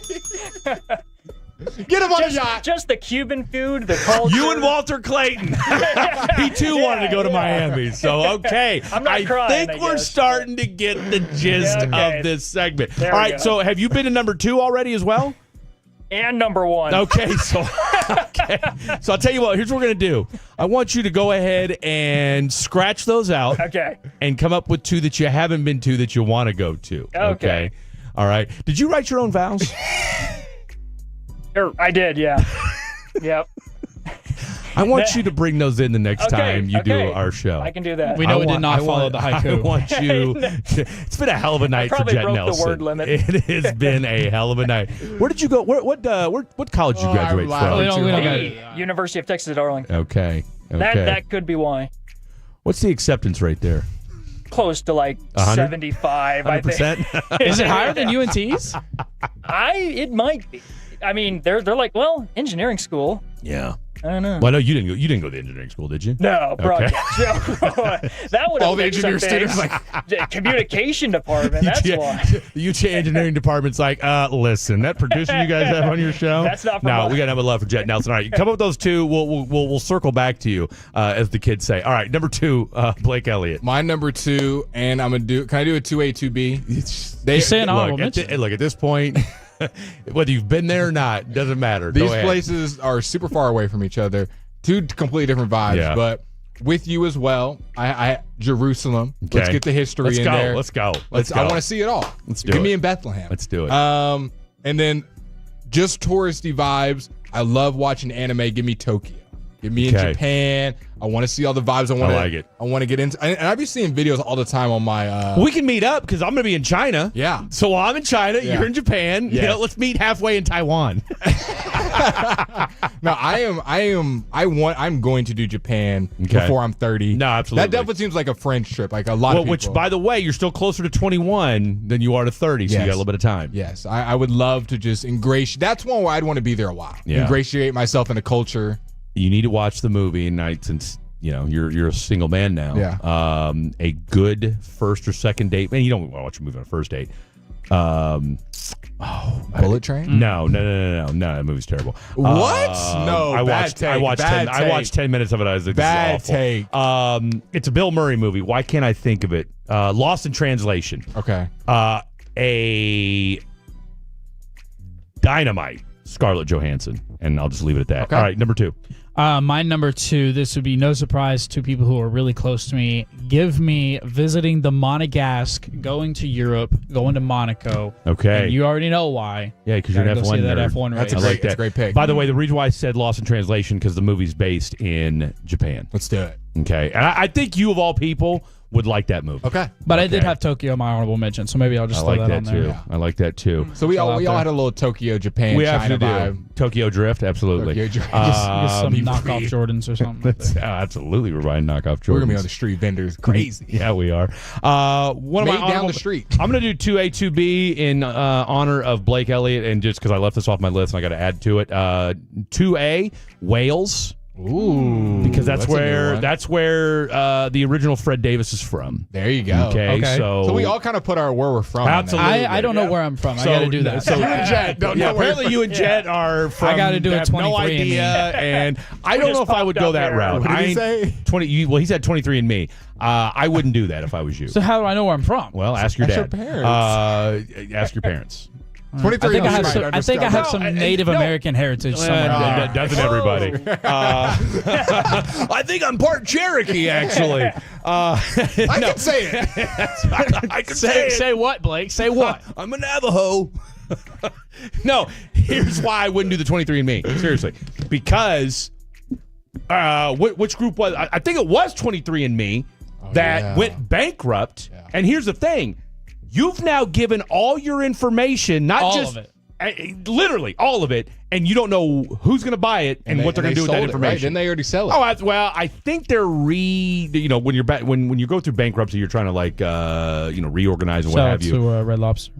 But they came out of bankruptcy, right? But not everybody does. So, and I'll just tell you something like that. Look, it's one thing to question whether or not you'll ever get a cheddar biscuit again. It's another question as to whether or not where your personal information is getting divvied up and handled out too. So just something to think about. All right, my number 2A was Wales. 2B, Beirut. All right, want to see what's going on in Lebanon? All right, and while we're, you know what I'm saying? We're getting down. We're doing a whole Middle East tour. I was gonna say you're very Middle East based. Oh yeah, on no, yours. we're going to the motherland. And then number 1 for me, Dubai. All right, I've always wanted to go to Dubai. I am fascinated by it. I'm just fascinated by the Middle East. We'll hit Qatar. Luckily, we'll make sure Iran and everybody's calmed down before I go over there. I'll be in the Middle East. My plane has a layover in. Oh my gosh, I just forgot the name of UAE. United Arab Emirates? I wish. Yeah. Turkey.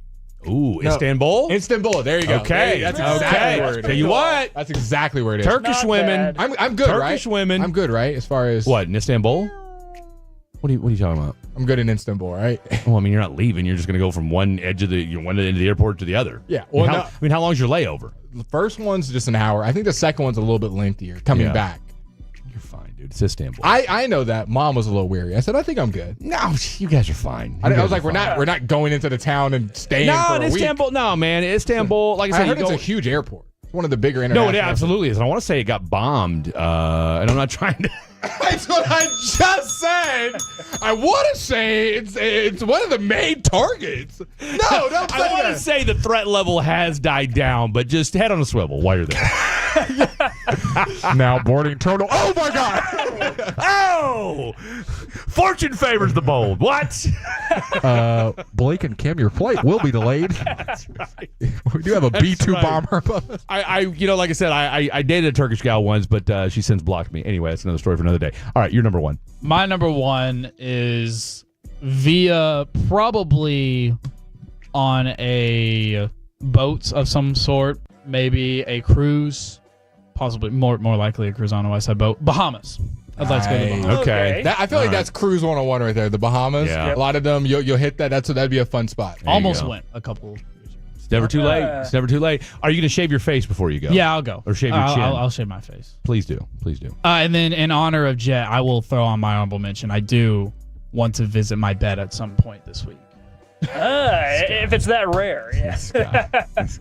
All right, like Jed, he has been there before, so there is that. Not your bed, but whoa.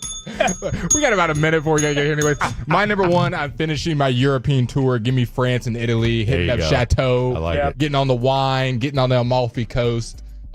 Finishing it up. And then me going for redemption. 2 and a 1. Let's go. Washington, D.C. and Alaska. There So you- Washington, there you D.C., go. get your history in, learn something. Alaska, get the trout fishing going. I don't know if I got Jet the redemption. Nelson, I'll tell you what, my man. I don't think we could have asked for a more unceremonious start to your 105.3 The Fan career. And I'm wouldn't glad. have- And you know I wouldn't what? have changed it either. I'm glad I was here for it. Yeah. Yep. You will forever, whatever your career takes you in the radio business, you will forever remember your first night of producing. It started when with Fan Cooper After Flagg. Dark. Boy, I'll tell you what a night, and it ended with top 5. What a night it's been. Shout out to our boy Mike Babau from the Picked Off Podcast. But more importantly, shout out to all you Tolos, Fatties, and everybody else that tuned in tonight. Love you guys. What a program it has been. I'm over here shouting out like I got 30 seconds. It's 56:35. Is that what you told Yes, me? sir. Okay, we're good. good. We got a minute. Let's calm down. I was getting ready to run this thing down. Give him some audio. I was getting ready to run this thing down. Let's see. Hey, play our favorite audio real quick. And try to play one, but hey, if all three of them come out at the same time, well. Redemption arc right here, Jay. That's it. We got a minute. I don't know if it's on the YouTube. Hold on. YouTube. He doesn't know That's what it was on earlier. Just at this point, just play anything. Not that. No, not a you. He literally played anything. Track his decline. It's from low to lower. Oh, no. And then there are days like today. Okay, go ahead and just go ahead and turn it off. Just go ahead and turn it off. Just go ahead and turn it off. I told him I'll to play be doing anything, my and he said, okay. Hold my beer. Hold my beer. I think that was a commercial. I don't know. I don't know if anybody knows. I don't know. YouTube just kept going. I don't know. It was Nico once upon a time. There's no telling. Look, shout out to Leah McNeely's mother, who got quite a bit of airtime tonight as Dylan well. Harper's mom. Big shout out to our boy Khaki Kevin for coming in clutch tonight. Shout out to the one, the only Definitely Mr. needed. Jet Nelson for his inauspicious debut. Flag. Great stuff from the Flag Phenom. Day. I'm Fred Davis. We'll see you tomorrow. Good night. God bless. Time to put the kiddos down and turn your radio up. It's The cool and the crazy. Fan After Dark on 105.3 The Fan and the Odyssey app, presented by Comerica. Oh, these polymers aren't as flexible as batch K3. Researcher Laurie is stretched thin. Did you get the vulcanization analytics from V66? Wait, are these rubber scores from last week? She needs to hire new lab technicians so she can bounce back into her old self. I need Indeed. Indeed you do. Our matching platform lets you spend less time searching and more time connecting with candidates. Redeem your $75 credit at Indeed.com/credit. Terms and conditions apply. For a lot of us, saving up a down payment. Of course you have. So Rachel. Oh, is that your name? No, I mean like your name. No, I'm Jen. My name's Jen. Right, but I just mean like this is your haircut. But that's hair on your head. I'm not saying this is your hair. Okay, freak.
Network.